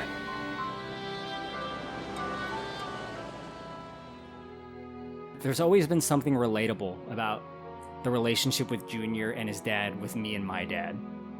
Because I feel like my dad, I mean, he had his flaws, sure, but like, or he still has them. But, you know, he had the same approach as Ben Healy with me in a lot of occasions, not always, but in a lot of occasions. And I was kind of a little shit in a similar way to Junior. Not exactly, not as, you know, cartoonish, but I was kind of a bad kid, I think. Looking back, a lot of my memories from me being a kid are kind of me getting in trouble. So anyway, Ben Healy, good dad. I don't know. I'm not disagreeing with you. You think Ben Healy is a flawed father? I'm not saying bad dad. I'm not even saying, like, flawed father. Like, in the fathering stuff, like, he did his best, but I feel like a lot of what Junior had to do was based on Ben being a little bit naive, or maybe not even naive. I'm not saying he was an ignorant character, but he didn't know the whole picture, you know? With Annie is nice girl. She's sweet. I want to go on a date. And she's like, no, I am not going to go on a date with you. I don't want to see you get hit by a semi. And he doesn't get it. And Junior has to try to do what he can to prevent that, because he sure as hell doesn't want a roommate up with... She's got a problem, Dad. Come on. Exactly. And it's the same thing with LaWanda as well. Like, she's very clearly a threat. She makes no bones about it. What is it she says to Junior? I don't remember the exact like, I'll cut off line, her legs or but something? She says, like, no, that's what she says to her assistant. When your patient has a bum leg, you don't shoot the patient. You just cut off the leg. But she says to Junior straight up, I'll send you off to boarding school in Baghdad. And Junior's like, oh, hell, it's on. Threaten me, bitch. Exactly. But of course, Ben is none the wiser to any of this. So there's this war going on, and meanwhile, he's completely oblivious. I know I promised Dad I wouldn't hurt LaWanda. But I never said the dog couldn't. Junior does try to keep his promise to his dad of like, okay, I won't act out. I won't do anything. But like one of the first things he does is like, all right, I'll get the dog to attack her. Because, you know, Big Ben is there and he's got little Nippy with him. So this scene, I just find it really fucking funny. It's stupid and it's kind of like not significant to the plot necessarily. But I love the fact that Junior tries to hypnotize the fucking dog. Yeah. You're falling into a trance. Your eyes are getting heavy. You can't move a muscle. When you wake up, you'll be thinking of one thing. Destroy Lawanda. She is your enemy. She is like a cat, but uglier. You want to bite her butt off and scare her away so she'll never come back.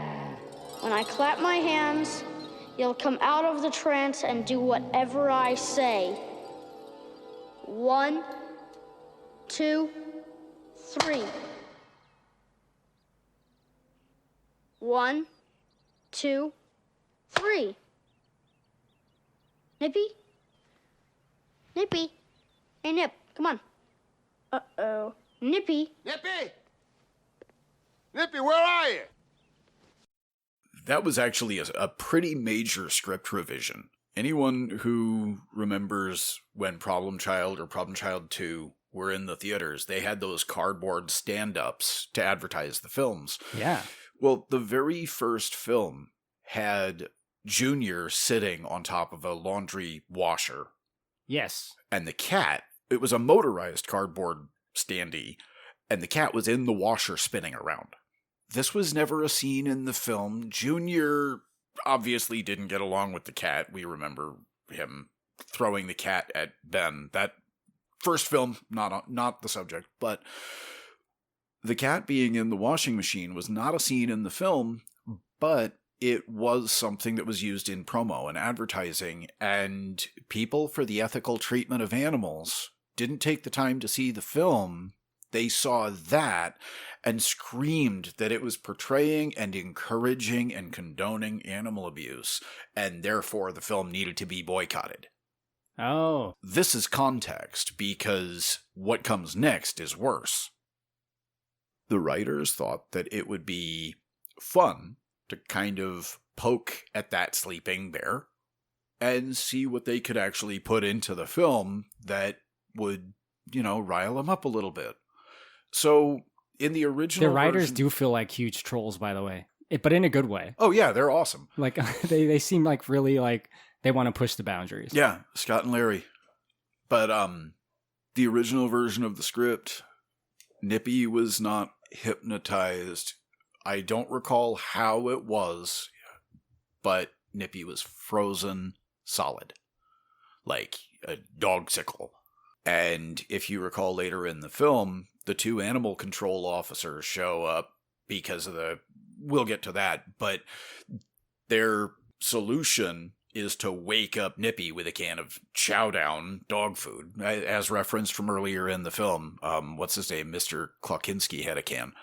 And he snaps out of it, wakes up, and goes and chows down. Well, the original version of the script wasn't the hypnosis and the chow down. It was the frozen solid, and the animal control officers jump start the dog using a pair of rods on wires connected to the car's battery. One goes in the dog's mouth, the other one goes under his tail, and they rev the engine and wake up the dog. What the hell? Okay. I took way too long to tell that, but I guarantee that's going to to be an IMDb fact someday. Someone will listen to this podcast and is going to put that on the IMDb trivia for this movie. That is fucking insane. It wasn't ever it never made it into the actual film. It was, I almost kind of feel like they knew that it wasn't going to make it into the film. It was just kind of a little bit of fuck you-ery between the writers. And what, the MPAA or something? Not even, because it was never filmed that way. The script revision came in way early, like before filming. I believe we still have one of those copies of the script somewhere. I'm going to have to find out.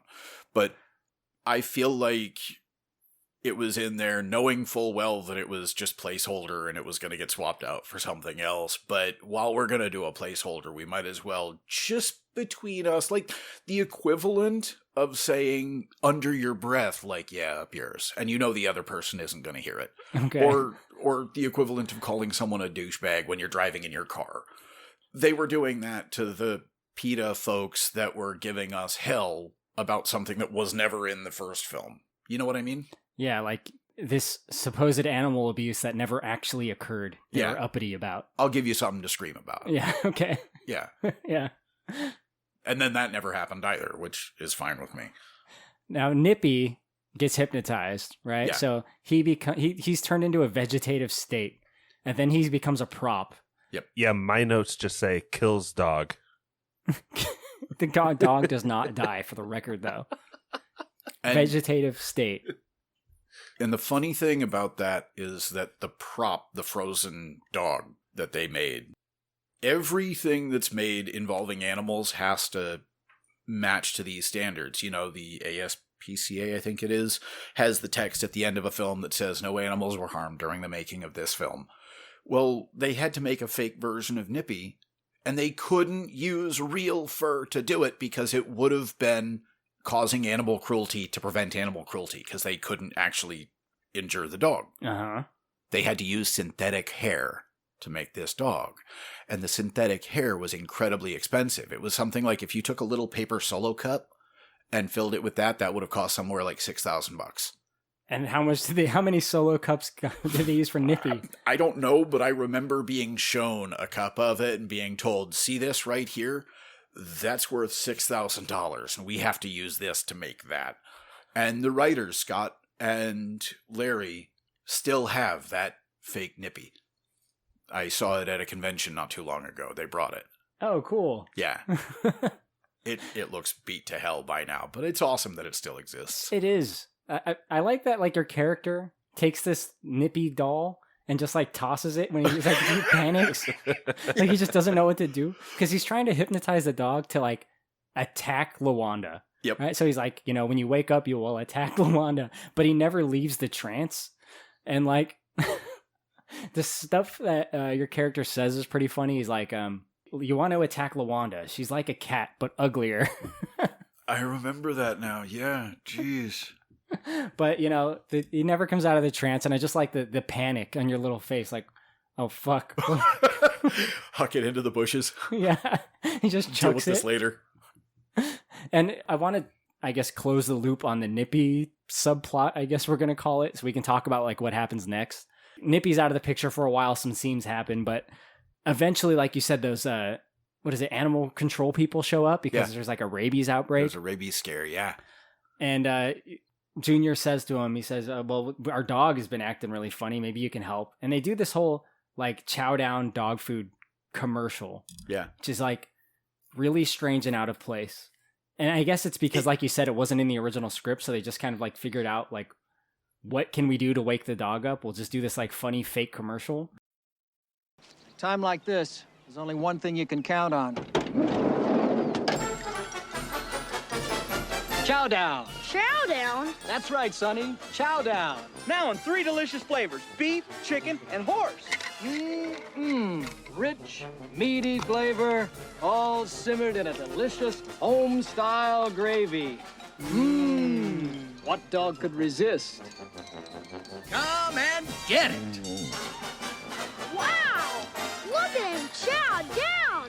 You bet. And wait till you see how shiny his coat gets.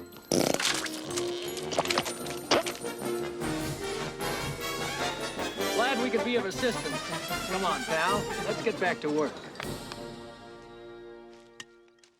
I guess the whole motivation of doing the commercial bit was just to show how awesome Chowdown is. But I also kind of feel like they're trying to draw attention to the name brand of Chowdown, which was a fictional name, because looking back at, again, Klokinski from earlier in the film, he's got a can of it with a fork sticking out.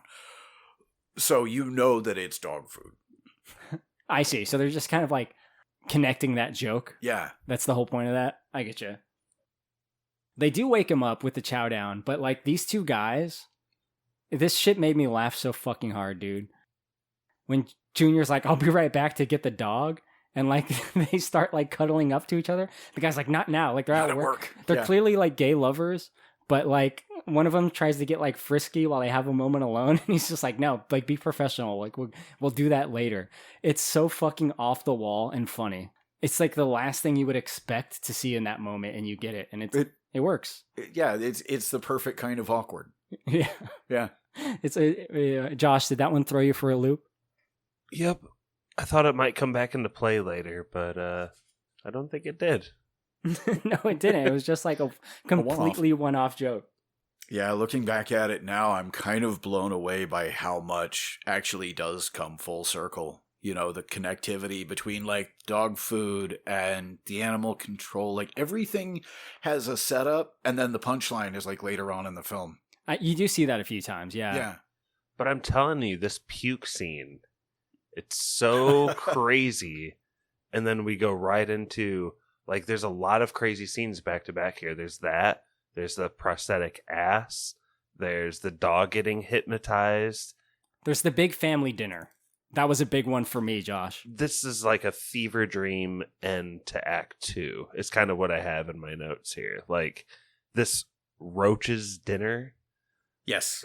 Where they just start coming out of the salad. That looks pretty gross. I would not have wanted to be on set, I don't think, that day. Yep. I was actually going to ask Michael about that, because the scene you're talking about, for those that don't know, Junior, he has like a cockroach farm in his room, which he should not have, but he does. And he puts all the cockroaches in their like big dinner salad. So everyone sits down at the table, they start digging in, and then you start seeing like little lettuce leaves moving around. The cockroaches emerge, and Junior's just laughing hysterically. But there are real cockroaches. Yep. I'm sure real and fake, right? But there's most of them definitely were real. ones. And now you talked about PETA. I was actually literally going to ask you if they were on set. I don't believe they were on set, or at least if they were on set, they stayed away from me, because I don't recall anyone from PETA coming over and getting friendly with me or anything. Or breathing down your neck. Right. But then again, why would they have attention on me when they've got like the animal trainers to babysit or what have you? I don't know. But I do recall that the roaches had to have roach wranglers, and that every single one of them was invoiced, cataloged, and had to be accounted for. The whole point to it was that we were not allowed under any circumstances to intentionally damage, injure, harm, or kill them. Sure. Intentionally. That doesn't mean that a bunch of them didn't get flattened by accident. I mean, dude, there's a scene where John Ritter is standing on the table. And falls on his back. And they're all under him, dude. And like, there's real ones moving around. Unless there were mechanical ones in there. Nope. No, there real. weren't? Okay, that confirms. I don't know how it's possible that a bunch of these didn't fucking die. They did. Okay. Oh, they absolutely. Like, when he falls over on his back, you can see, at one point, I think the camera points up under the glass table at his back, and you can see, like, this is a snuff film for bugs in, like, that few frames. Were you, like, grossed out? Because I'm, like, terrified of insects. I cannot fucking touch them. No. None of this bothered you? No, but I mean, what is normal, really? I was on a set where they were also slinging fake vomit at each other. Like, I could probably deal with the smelly fake vomit a little bit more than a huge cockroach. Yeah. Did you notice that any of the other actors were like freaked out by this? Not that I recall. I mean, they handled it pretty well. I think it was Lorraine had to have one put on her face. Yeah, LaWanda. And she was a trooper about it. And I do remember some of them were legit intimidating, these roaches. Some of them were several inches long with wings that granted them flight. Oof. And if they were startled by you, instead of trying to fly away, they would turn and hiss at you. Holy shit. Like, we're talking pit bull cockroaches. Scary shit, dude. I mean, they make audible noise. That's what I recall. I mean, it was a long time ago, and maybe this has something to do with my imagination, but I seem to remember that. Damn. That's good shit. Oh my God. All right, come on, get Luanda. Solid is infested.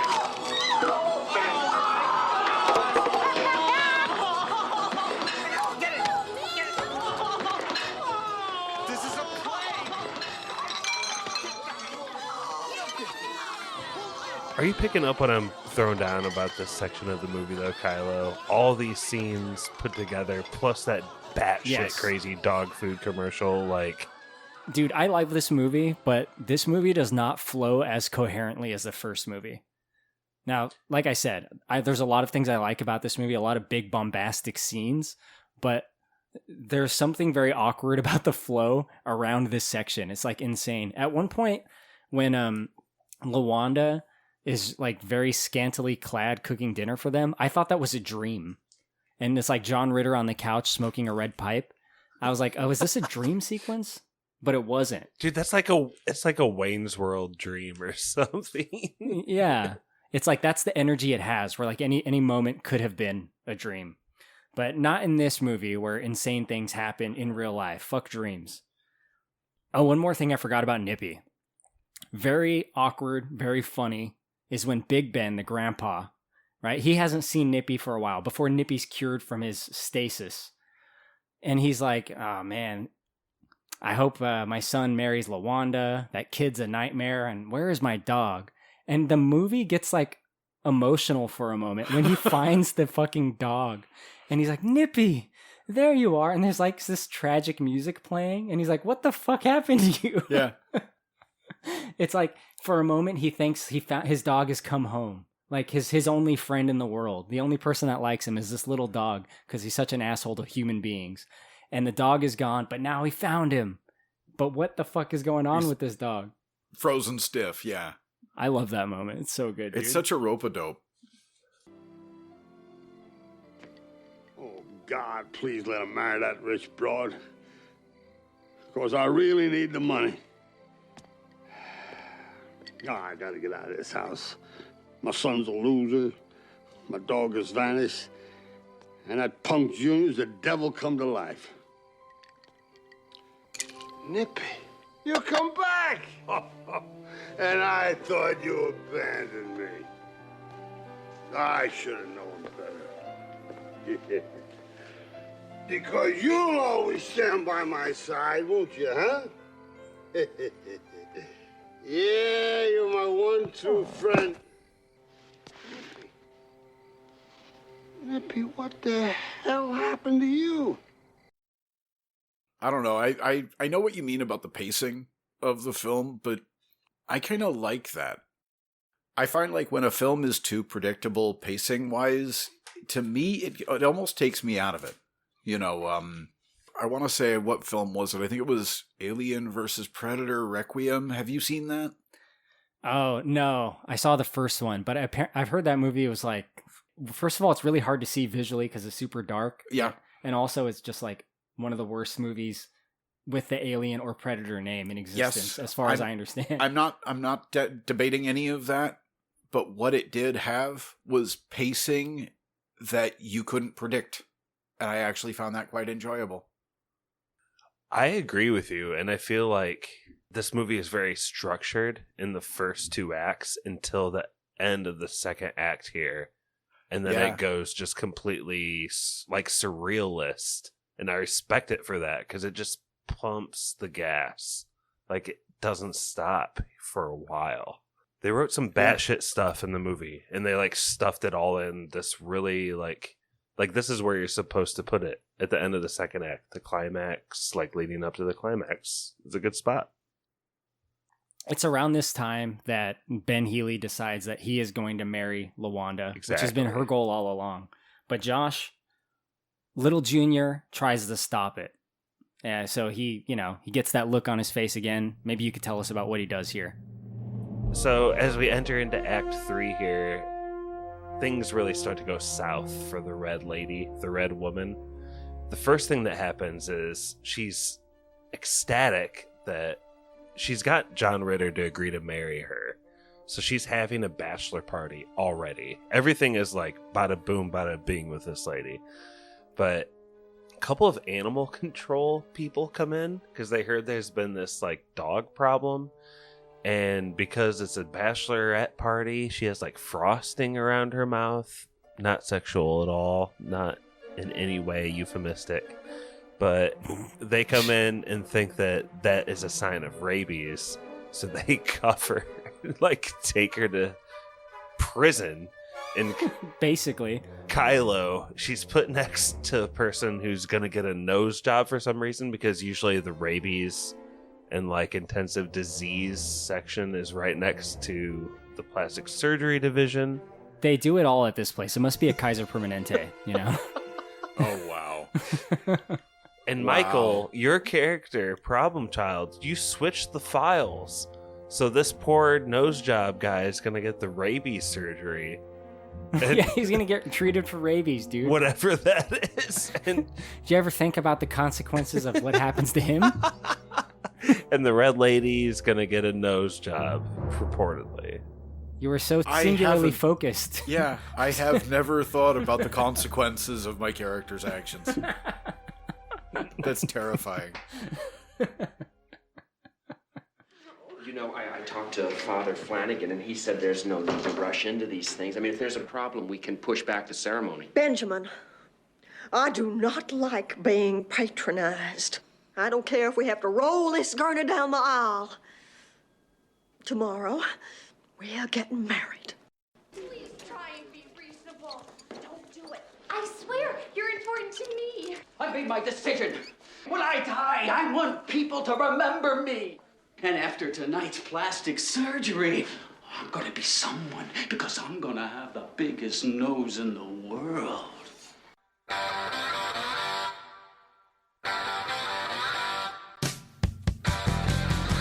I don't know. I kind of feel like that whole angle of what Josh was saying with, you have rabies, so we're just going to stuff you into a room next to the guy who's going for Guinness World Record longest nose. Because that makes sense. That's the insanity that you get out of this movie. Yeah, but that's almost like a logistical equivalent to the whole thing that we've been saying about everything being cartoony. Like, she's in the hospital. Why wouldn't she be in the hospital next to this guy? This would literally be an Animaniacs. Exactly. Yeah. Am I dreaming? Or when she finds out, does she like look in the mirror and she's like, Pinocchio, no, something like that? She says she's Pinocchio. I'm Pinocchio. Yeah. Yeah. That's so silly and funny. I did like seeing the long nose prosthetic as a kid. Like, I thought that was really funny, just to like see her with the long nose. And I remember thinking like, oh, well, how's she gonna get out of that? And the answer is very easily. But kind of like while she's there in the hospital, I think we get to touch on one of the other, I think there's like 4 or 5 like big scenes in the movie, right? One of the big scenes is at a place called Pizzarific. Yes. John Ritter, Ben Healy, and his son Junior, they go out for dinner.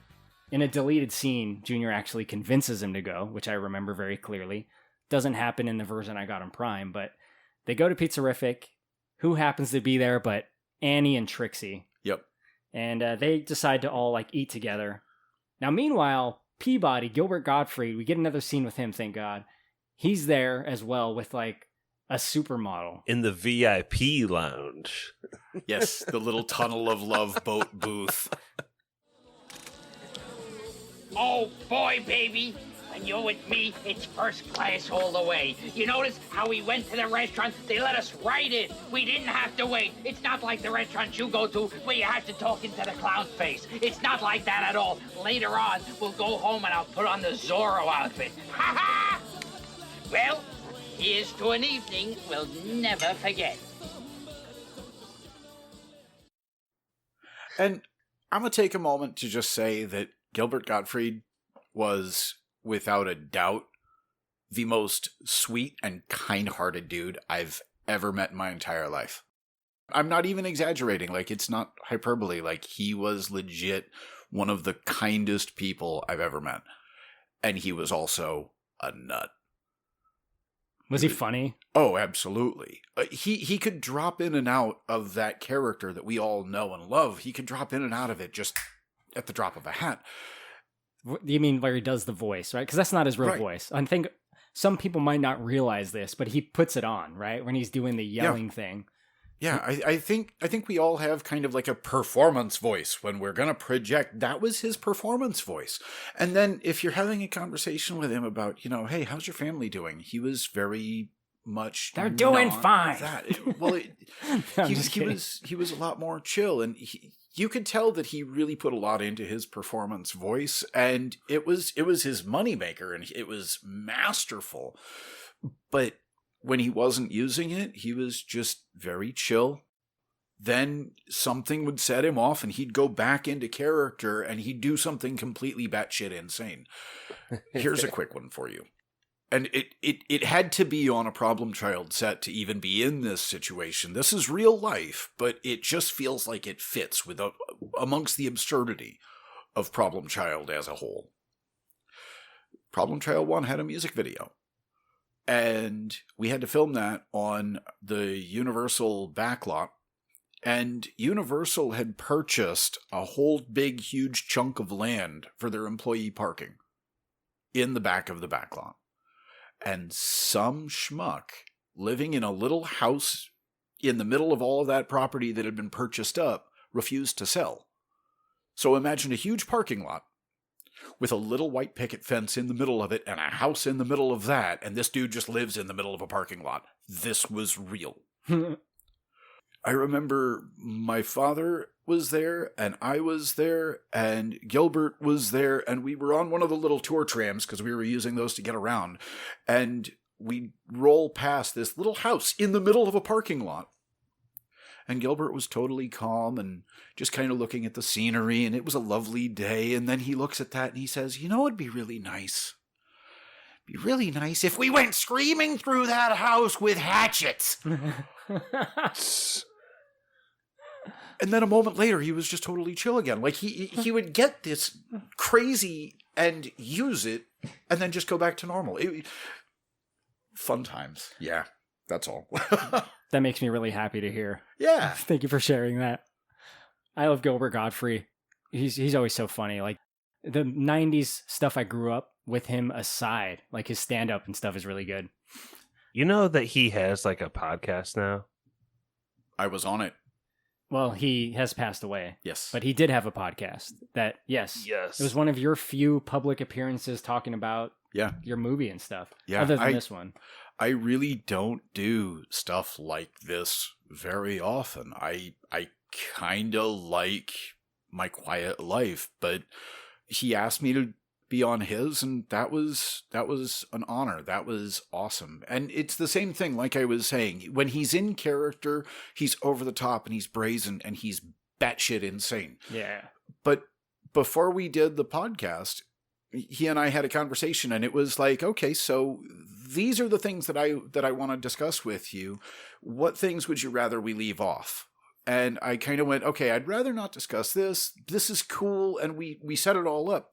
And at one point in the middle of the actual recording of the podcast, he started to ask something that kind of led back into something that was not something I wanted to talk about. And all it took was for me to go, he didn't miss a beat. He just, we'll edit that. And he immediately changed the subject, and I was just blown away by how quickly he caught it and just kept on running. Like, kind, caring, observant, and professional to a T, because when something like that happened, he just fixed it and kept going. Nice, man. Yeah. Got nothing but good to say about that man, ever. I had forgotten he passed away. I knew his podcast wasn't active, but damn, that sucks. That's an awesome anecdote. Yeah, I mean, he was definitely like an important figure for our childhood, right, Josh? Guys like us. Yeah, and I love it in this pizza scene, too. Like, this is one of my favorite scenes and quotes from the movie, and it's really small, and I feel like it might have been ad-libbed, and I want to know, like, if you know, Michael, but like he's starting to talk shit to you and it's a shot of you sitting at the table, and he's just starting to say things like, "Oh yeah," and he's sitting next to a girl, and they're eating a bunch of pizza, and they think it's good, and they like to eat pizza, but and like it just sounds like batshit crazy. Like, yeah. He was trying to find ways to like talk down, but he couldn't make enough sense to do it, so it just kind of ended up unhinged. And I think that was more Gilbert Gottfried than the writers. It's them! Who? It's him and it's her and they're together! And he has his flatulence problem and he's eating a pizza and it's her! Hey, it's Peabody. I hate that. Such a grating voice. Yeah. I'll shut him up. But it's goodbye North America. But at this table, your character, you kind of instigate the whole drama that ensues here, which again is a really fun scene for me as a kid. He's with this hot date, enjoying the single life clearly in Mortville, and I believe you toss a meatball at her tits. Yes. And it lands right in between. Yeah, perfect spot. And then, things kind of escalate and a food fight ensues. But before we talk about the food fight, he has a quick line where he's telling her, he's romancing this woman up. He says, "Later tonight, I'll put on my Zorro costume," which kind of like paints a picture of like their kink at home. Like they do costumes. They go out for dinner, they go back home, and he puts on a Zorro costume for her because that turns her on. I think it's more him just trying to impress her. I think it's like a first date. This is my headcanon. Okay. In my mind, it's a first date. And she's just kind of painted into a corner. She's in a total, like, Coyote Ugly situation. She would gnaw off her own leg to get the hell out of there. And you can see that on her face throughout the scene. Before the sausage before the sausage even lands in her cleavage, like, it's not even anything that happens in the evening. It's just the sheer horror of having to put up with Peabody. I see. And you can see it too, because he also says, like, "Oh, well, look, we're in this classy place. I'm only going to take you to the best, not the place where you got to talk into the box to get your food." Meanwhile, she's looking around and she's clearly dolled up, and she's in a restaurant that's like the equivalent of like a TGI Fridays. Like, it's got tchotchkes and shit all over the walls. Like, this is not the kind of joint I was expecting. No Michelin stars at this restaurant, is what Yeah, you're telling me. I was expecting candles, not quarter machines by the door. Yeah, okay. And then, of course, it just goes from bad to worse because Junior and Trixie spot him, he spots them, and then all hell breaks loose. You rotten kids, you should be locked in cages! You can't talk to them like that. Screw you, pal! I can talk about anybody however I want! Ha-ha!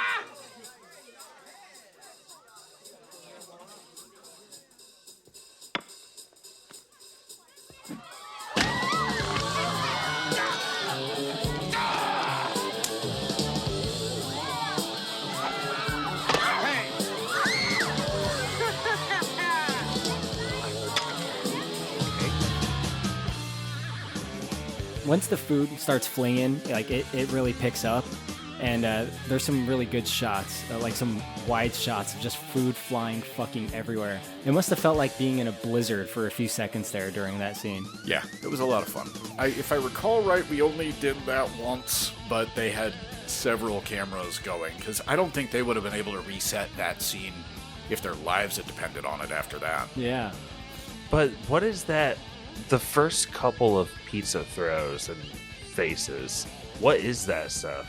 You beat me to it. Snot?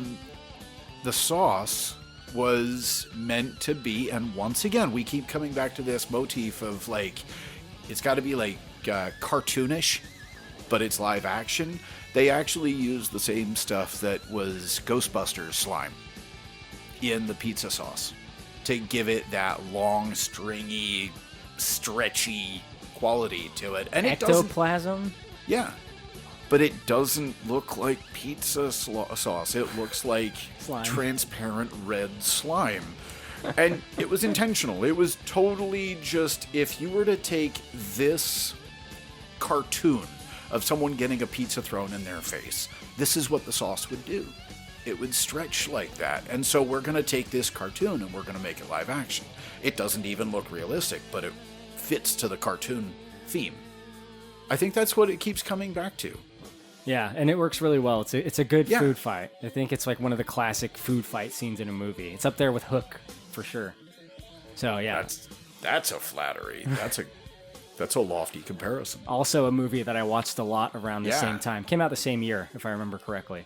But yeah, really good food fight scene. And I think there's something that changes in this movie after that, right? Because Trixie and Junior, like, they declare like a truce. Like, you know, our parents are cool. They've both been kind of doing the same thing, making sure their parents don't date anyone. But now they're like, you know what? Your dad's all right. Your mom's all right. Let's be cool. No need for a rivalry anymore. Now, I did want to ask you about Ivy Ann, the actress that plays Trixie. Yeah. Were you guys like running around on set blowing shit up with M80s? Or like, what was your dynamic with her? Well, fast friends. Ivy is still a very good friend of mine. She's neither one of us live in California anymore. Well, you're always bouncing around. Yeah. We don't talk very often, but when we do, it's like reconnecting with family. You know, I don't even really have a whole lot more to say. She's a good person, and she's a good friend, and that's it. She's just someone that I'm glad is in my life. Did everybody get enough to eat? Yeah. Annie, you look like you could use some dessert. No, I mean it, right around here.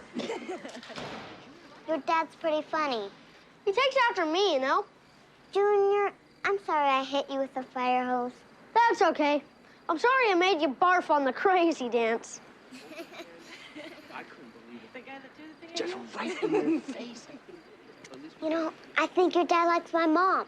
Normally, when a guy does that, I run him over with the car and knock him down the stairs. I gotta look out for her.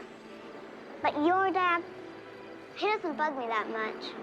And you know, your mom doesn't bother me that much either. Pals? Pals.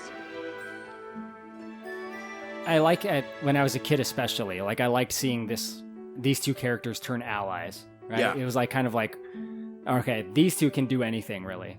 And we kind of see that later, like when Trixie comes over, Junior off screen calls her over. She comes to the house, and he's like, I have a plan. And then, like, Big Ben emerges, right? He shows up, and he's like, what are you guys doing? You need to get out of here. You need to go to bed.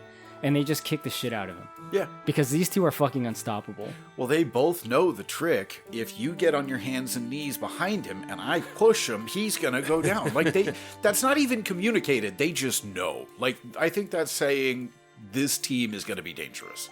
Yeah, that's innate to them. Yeah. They got the skills. And actually earlier, something we didn't specifically talk about, like when Junior confronts Big Ben in one scene, you break out the fucking nunchucks. That was my idea. That was okay. That scene was my idea. Because I take pride in this. You're pretty good with the nunchucks, I gotta say.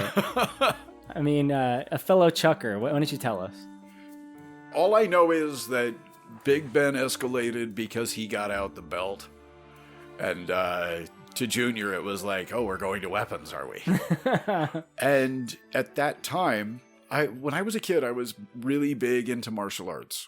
So having the nunchucks around, like, I had a pair of cheap toy nunchucks, and I always had them with me.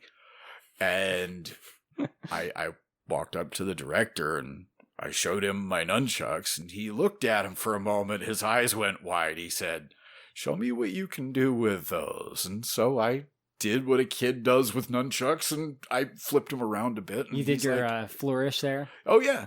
And he's like, all right, you know what?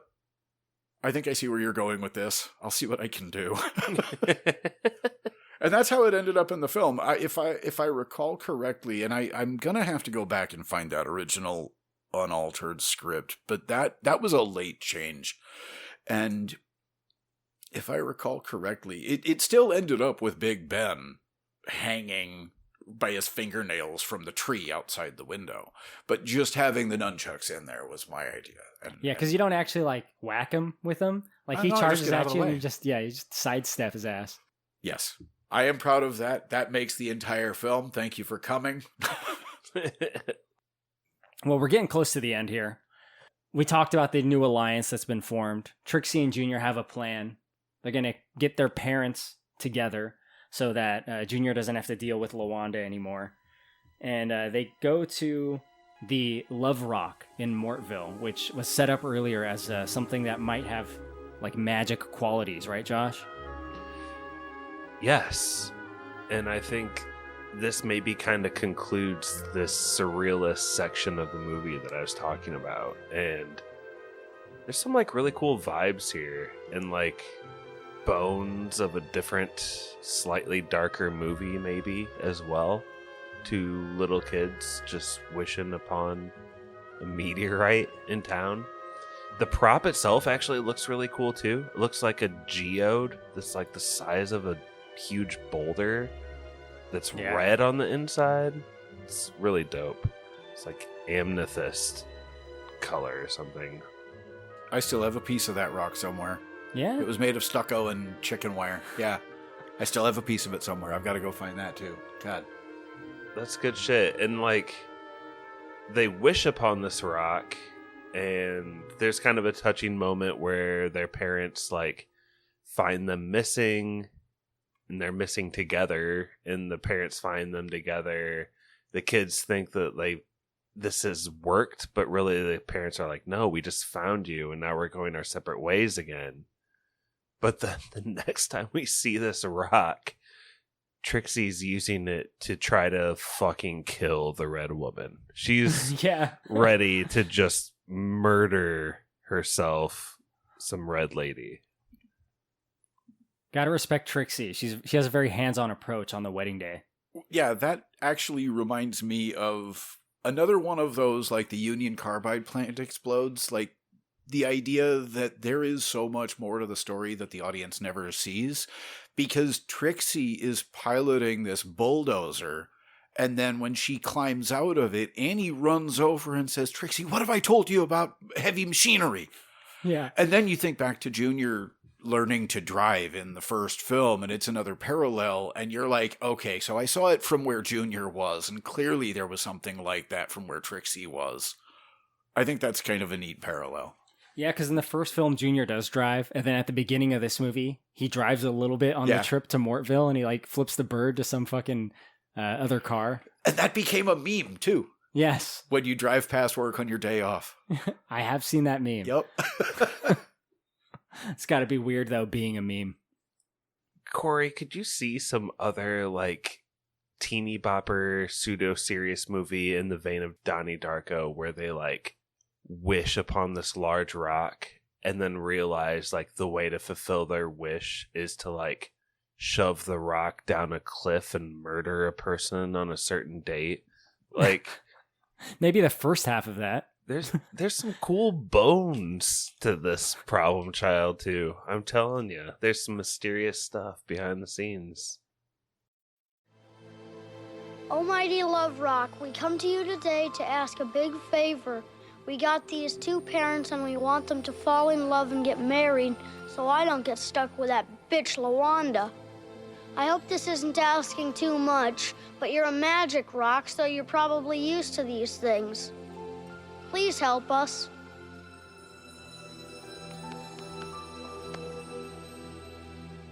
I do like in the scene when Junior is making the wish, it's like earnest, but then it kind of brings it back into like what this movie is. And he's like, can you get our parents together so I don't get stuck with that bitch LaWanda? Like, he's all nice up until like LaWanda comes into play and he's like, fuck that bitch. Yeah. Heartfelt, but no shit taken. Yeah. And then, you know, like we talked about on the wedding day, Trixie's there. She's there to sabotage the wedding. LaWanda, who had the Pinocchio nose, has had a rushed double overtime $300,000 surgery or something. So her nose is back to normal. So Junior's like plan to like disfigure her into not marrying her dad did not work. Not the best writing. What, just the quick solution of the nose thing? What if it was more like she still had the nose and John Ritter was like, it was never about the nose anyway, and that didn't deter him at that point. I thought that would have been a better lesson than like, no, I paid to be beautiful again. I don't know. I almost kind of feel like that would diminish the villain impact of LaWanda. Because she's playing 3D chess. Because you're saying John Ritter doesn't actually love her anyway. That connection isn't really there between them. Yeah. If you were to try to give that connection some legs to stand on, then it would be like Junior not protecting his dad, but being selfish and trying to choose for his dad. If his dad really gave a shit, like, then the whole "it was never about your nose anyway," that could hold water.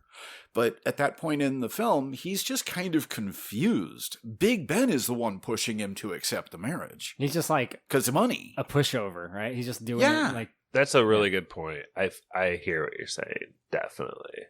And even then, you kind of get the feeling that he is more interested in Annie, but once again, Big Ben is like 5-0-0-0-0-0. He is, isn't he? Right? And Ben is just like, oh, well, I guess this is what I'm meant for, and I'll just go with it. And then he's looking longingly over at Annie, and it's like, all right, we get it. You know? I mean, little Ben, he's got this nice house, right? They moved all the way to Mortville. Has no job that is ever mentioned in this movie. As far as I can tell, he does not have one. Was that ever anything that was discussed that you're aware of? Like, what does this guy do while Junior's at school? Is he just picking up women all the time? He's a gigolo? Tom and Jerry don't have jobs, Yeah. I guess. Like that. I guess that's my answer to that. Yeah, I mean, like, I never feel like he's like destitute in the way that like Big Ben is. Big Ben is because he's got nowhere else to go, and he's always talking about his financial problems. But little Ben seems to be doing all right. Well, if I recall correctly, Big Ben's downfall had something to do with a certain small hatchback plowing through his sporting goods store and obliterating it. And yes, you're right. And then they sabotaged his mayoral campaign as well. Yep. I don't want to go back too far because we are kind of on the tail end of this movie. And I know it's getting late. And I know that Michael here was kind enough to come out, has not had a lot of sleep. But I do want to ask one thing about Problem Child 1. Sure. You know, we talked about Nippy in this movie and the cockroaches, you working with animals. Yeah.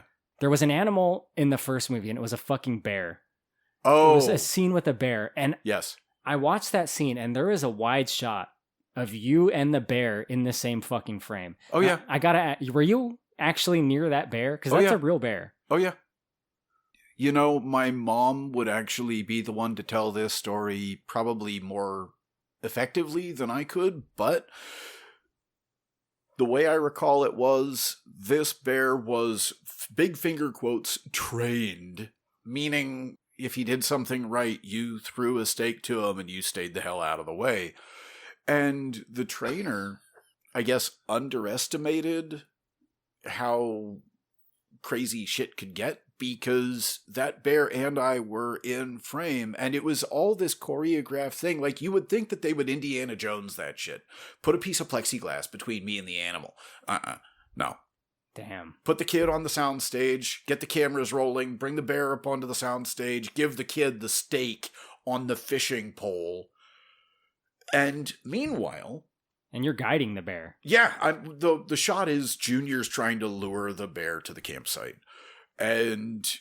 with a smile on your face. Yeah, and that steak was not fake. It was real. The bear actually wanted it, and I was holding it. The bear didn't have a chain around his neck.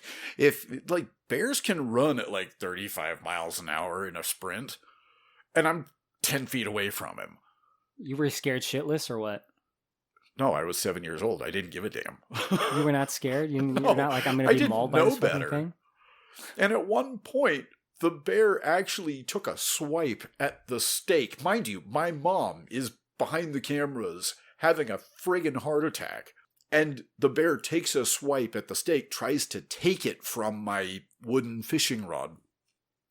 And I'm thinking, I don't want to fuck up the shot by letting the bear have the steak, so I yank it back like I'm trying to reel in my fish. And the bear takes 2 steps towards me like, I want that steak. The director screams, "Cut!" I feel a hand on my collar and get yanked clear the hell offset. And the director next screams, "Get that bear the fuck out of here." Damn. And I don't know how they did it. I think they just edited together what they could have from what they were filming. But that shot didn't take very long to film. That is the one shot in the movie with you and the bear in the same frame. Yeah. So it was all real, no glass, and as terrifying as I would assume. But you said you weren't scared at the time. Like, you were just working, right? You were just like, yeah, this is just something that you do when you're an actor. Maybe I didn't understand the risk that I was in, or the danger, or maybe I'm just broken. Like, I have a broken fear response, and I think that might have been it, or it might have just been, oh, look, this is a big animal, like a horse. I've fed horses before. This will be exactly the same. I was 7 years old. Gotcha. And you had done other stunts on set and seen other things go down and been safe in the past. Yeah, maybe it was just a blind trust in the process. What about Nippy? Nippy ever come at you like the bear?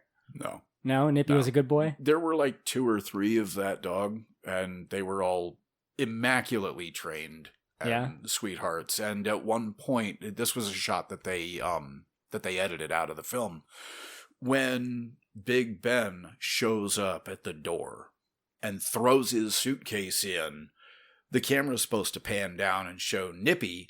And wait, I'm not sure if they did edit this out, but Nippy runs in and starts humping Junior's leg. It is edited out, yeah.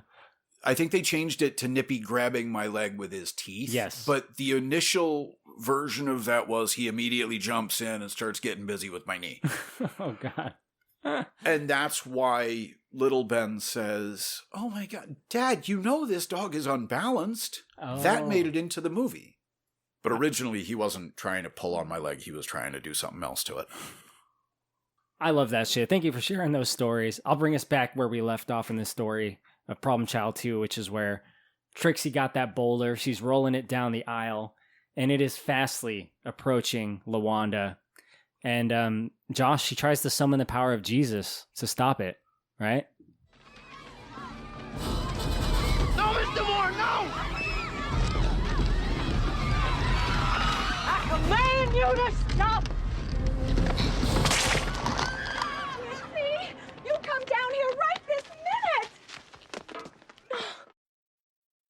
Doesn't work at all. She falls with a crunch, man.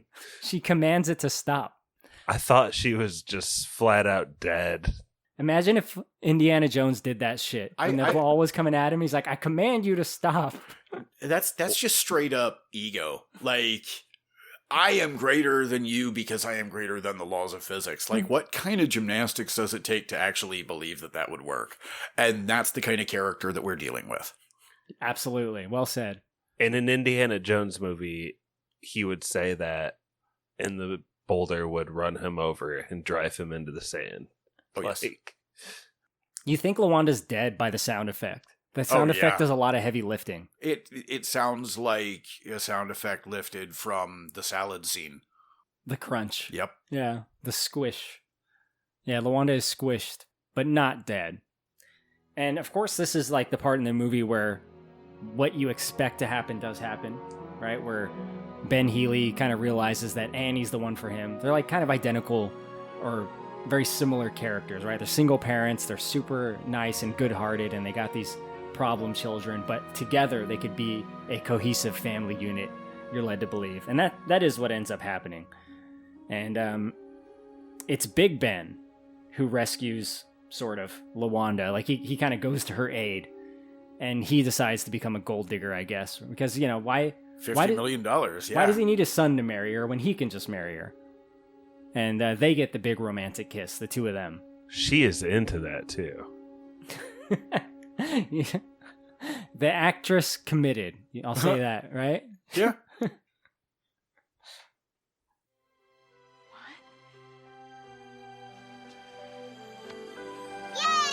did it!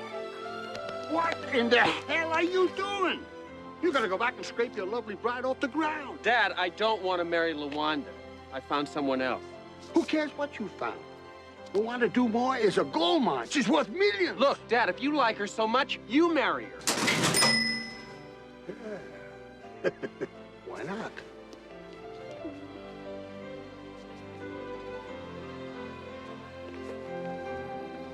Thanks, buddy. Dad, I wouldn't have done it for anyone else.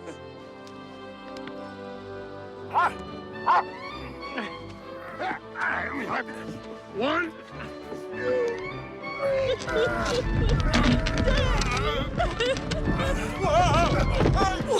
Let me help you. Not you, dummy. Come on. There we go. Get your mitts off me.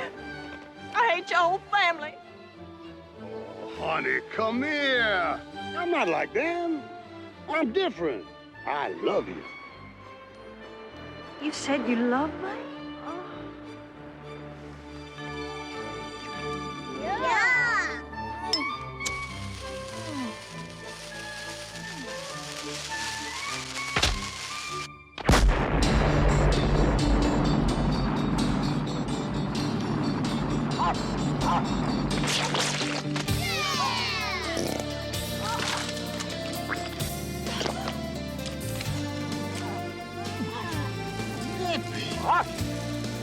Oh my God.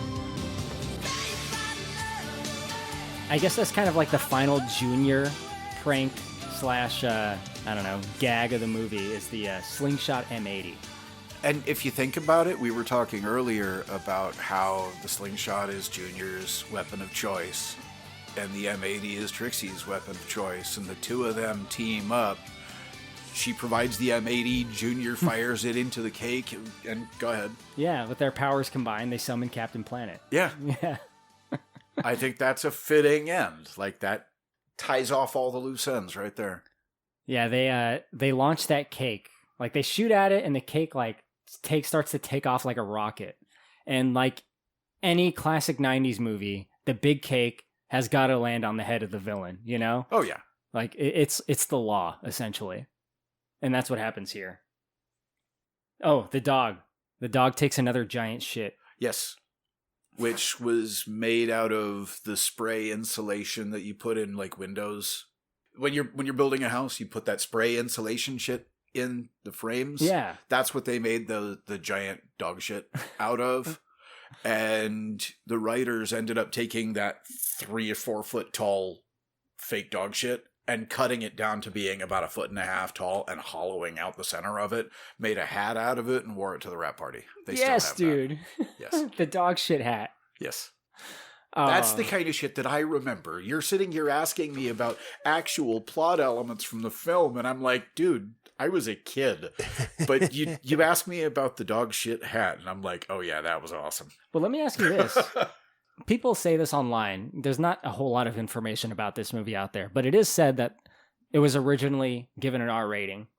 Things were cut, and then it was cut down to PG-13. And the first movie, as we know, was PG. So this one was PG-13. This was the edgier, higher rated movie. But one of the things that is said is that you, as Junior, say that you say the line "pussy whipped" at some point. And I assume you're referring to Ben Healy when that line is said. And that is one of the factors that contributed to the R rating. Can you confirm or deny this rumor? This is on the IMDb page. I've seen it in videos. That's the strangest thing. It's ringing a vague bell somewhere in the cellar of my mind, but I can't confirm it. I don't know if it's my imagination. That would be the sort of thing that I would have to go find that original script for. Ah, gotcha. I'm sorry. But you know what? If I had to place a wager on it, I would say that's accurate, because when you said the word pussy whipped, I was like, you know what? Yeah, they had to get rid of that. Did they? Apparently it was ADR'd, so it was one of the things that you redubbed over at some point. Yeah. So now maybe. I'm curious. Jesus. Yeah. Maybe one day we'll get an answer to that. Yeah. Now I want to know. Brother Josh, do you have any final thoughts for us as we wrap up? I do. Do you remember a long time ago on the podcast Spoilers, you and I were on the Salo or 120 Days of Sodom? Yeah.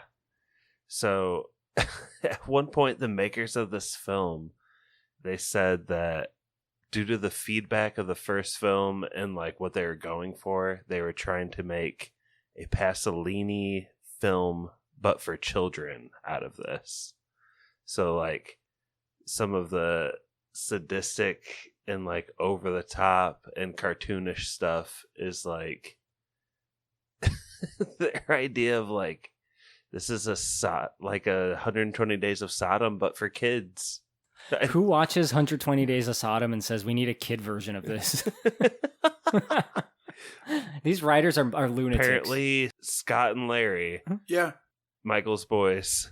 Yeah, Scott and Larry, to what I understand, and I've only heard this through tertiary sources. I've never actually discussed this in person with them, but to what I understand, the original Problem Child script and treatment were meant to be dark, like scary, morbid. Like The Good Son? Yeah. And it ended up just kind of going off the rails, and the idea of it being this morbid concept of this kid that would blow up chemical plants just because he's misguided and wants attention became funny. And those two are the guys that would make that happen. The same guys that would wear the dog shit hat at the rap party. The same guys, like, they have that kind of eccentric genius to make it happen. And if you've seen some of the stuff they've written since, it's all par for the course for them. Does that make sense? Yeah. For sure. There's little just hints of that in the movie. You know, nothing over the top. Yeah. But you can just tell. And then Problem Child 2 went over the top. Yes. Rough around the edges a little bit in a way that you can see that stuff just a little bit. Just a little bit behind the curtain, you can tell. Now, my last question for you, Michael, before we go into the rating section is, there's a moment when you are showing your school project to Ben Healy, to John Ritter, your dad in the movie. And it's a man in an electric chair. How electricity works. How electricity works. Yep. That, first of all, that's like something you would actually do. Oh, yeah. If anyone knows you, they would agree with me. But secondly, is that intentionally, as far as you know, to be modeled after the bow tie killer from the first movie? If I recall correctly, they put a bow tie on the Ken doll that was in the chair. Okay. A Ken doll with a bow tie. Yeah, so I think that was intended to give some final closure to that story arc. Like, he's done with that guy, yeah. Yeah. Cool. Do you have any final thoughts? Anything that you want to bring up that we missed? Honestly, I'm a little bit gobsmacked right now just with everything that's been kind of reawakened, all of the nostalgia and everything, but at the same time, kind of a recognition of what's been lost. Like, the questions that I don't have the answers for now have me really puzzled. Like, my own interest in these films right now is greater than it's been in a really, really long time. Because when I was a kid, it was just, we go to the audition, we get excited, we get the role, and then my entire life changes, but I'm a kid, so how am I even supposed to really give that a sense of gravitas? Yeah. And then afterwards, if I could be blunt, when I was a kid after the films, I got recognized and people would ask the same questions and I would learn to commit those to memory like they were just more dialogue out of the script. It's not meant to be disrespectful. I'm not saying I didn't appreciate it, but people tend to ask the same questions over and over again. It's just par for the course. And it just felt like it was just more acting and it felt good. Don't get me wrong. To know that you're a part of something that people still think about, still pay attention to, have memories of, like, all of that is flattering in a way that I really can't describe. The fact that I got invited over here to do this, like, what are we at 33 years after the fact, something like that? And I'm still getting some kind of respect for it. It's flattering. It's weird, but not only that, but going back to what I was saying before I started ranting, it's reawakening a lot of interest in it, and I don't want to lose any more of the memories that I have, because now I'm kind of realizing how much it means. Yeah, dude, and I think our listeners are really going to appreciate you and everything you had to say about this. I know I do, deeply, seriously, and I know it means a lot. You don't do this kind of stuff often. Yeah. Maybe someday, if you're ever up to it, I won't pressure you into it or bribe you. Maybe someday we'll do the first movie in the same way we did this one. I know we talked about a lot of the key points, but I've got more stories. Yeah, if you got That'd be stories, fun. I'm sure people would love to hear them. The listeners, you guys can write in and let me know what you think and if you want to hear more. And maybe someday we'll do it. It's completely up to Michael here. I think we can get into ratings. And tell Kylo you want Josh to come back too for that one. Oh, guaranteed. Yes. Got to be Josh. Let's get into ratings. And on any rating scale you want, Brother Josh, maybe you can start us off. What are you going to give Problem Child 2 on any rating scale you want? And don't hold back because I'm in the room. No, I definitely won't. I'll give... This is what I was going to give it earlier anyway. I'll give Problem Child a family of 4 out of a family of 5. Like they used to be a family of 5. Maybe a little bit of tragedy in the background. But overall, still solid family of 4. That's really creative and morbid. So anyway, this family of 4 really appreciates, I think, Problem Child and Problem Child 2 for like a lot of the influence they had on, like weirdly, on a lot of the comedies that were to come in the 90s decade. And I don't think people point back to Problem Child with a lot of the framing, a lot of the way the jokes are set up, a lot of the facial expressions and the timing. Like, I truly think it is like kind of a pivotal movie in there, and it's not just the child is like a bad kid, although that's part of it too. That's like a kind of a different branch of it. But man, so many memories flooding back to me rewatching this again today and rewatching the first one. And also, just lastly, thanks Michael for spending time with us today, just talking about it. That was like huge honor. Like I told my family and stuff, like I'm talking to Problem Child about Problem Child, and they're like, how? No, you're not. Stop lying to us. And I'm like, I told you I'd amount to something someday, Mom. So I'm sorry to interrupt you, Josh, but I gotta jump on this. Do you see what I mean about what a flattery all of this is to me? Dude, it's mind-blowing. I don't have a way to respond to that. Like, Josh is sitting here saying thank you to me, and I'm like, dude, all I did was show up and eat a power bar. But no, man, thank you. No, I mean, it does mean a lot. It wasn't easy to get the schedule all worked out, but we got it locked, and I know it's not always the most fun for someone to drive out here and to spend 3 hours in the studio with no breaks. You know, it can be a bit grueling in a way that the listeners don't always know. So I once again want to thank you. And I'm going to give you a chance in a moment, but I'm going to go into my rating. I'm going to give this 6 out of 10 animated rabies worms under a microscope. Yes. One of the things I loved as a kid, by the way, just seeing like the way rabies looks. When you look at it under a microscope, it's literally like cartoon worms that are coming at you with sharp teeth. I have always liked this movie, so it's hard for me to see past the nostalgia lens, which is true for me for many movies. Some of them I can get over. I didn't like, for example, some of this director's other work as much. I didn't like the Flintstones very much, going back to it on our pod. But this movie, it actually did make me laugh in a legitimate way that movies don't always do. Comedies are movies I typically don't like. And if a movie can actually make me laugh out loud, it's doing something special, I think. This movie did. And it was a lot of it just like caught me completely off guard. I really do like this. And, you know, I idolized little Junior as a kid. And it probably wasn't good for me to do that because, like I said, I got in trouble a lot. I always wanted to set up pranks and traps and exact revenge on people. And there he was on screen doing it. I really liked that. And getting away with it. Absolutely, man. So some great big moments in this movie that I really appreciate. The barf scene being among them, the roaches, The food fight is epic. Gilbert Gottfried's a legend. And I just really like the dynamic of Trixie and Junior, you know, the deadliest of enemies becoming friends and everything working out. I like this movie. What can I say? Over to you, Michael Oliver, first-time guest on this podcast. On any rating scale you want, what are you going to give Problem Child 2? Now, you might be a little biased, but floor is yours. Yeah, I'm going to disclaimer by saying that my rating should be summarily discarded because of bias, and I accept that, and so I'm going to run with it.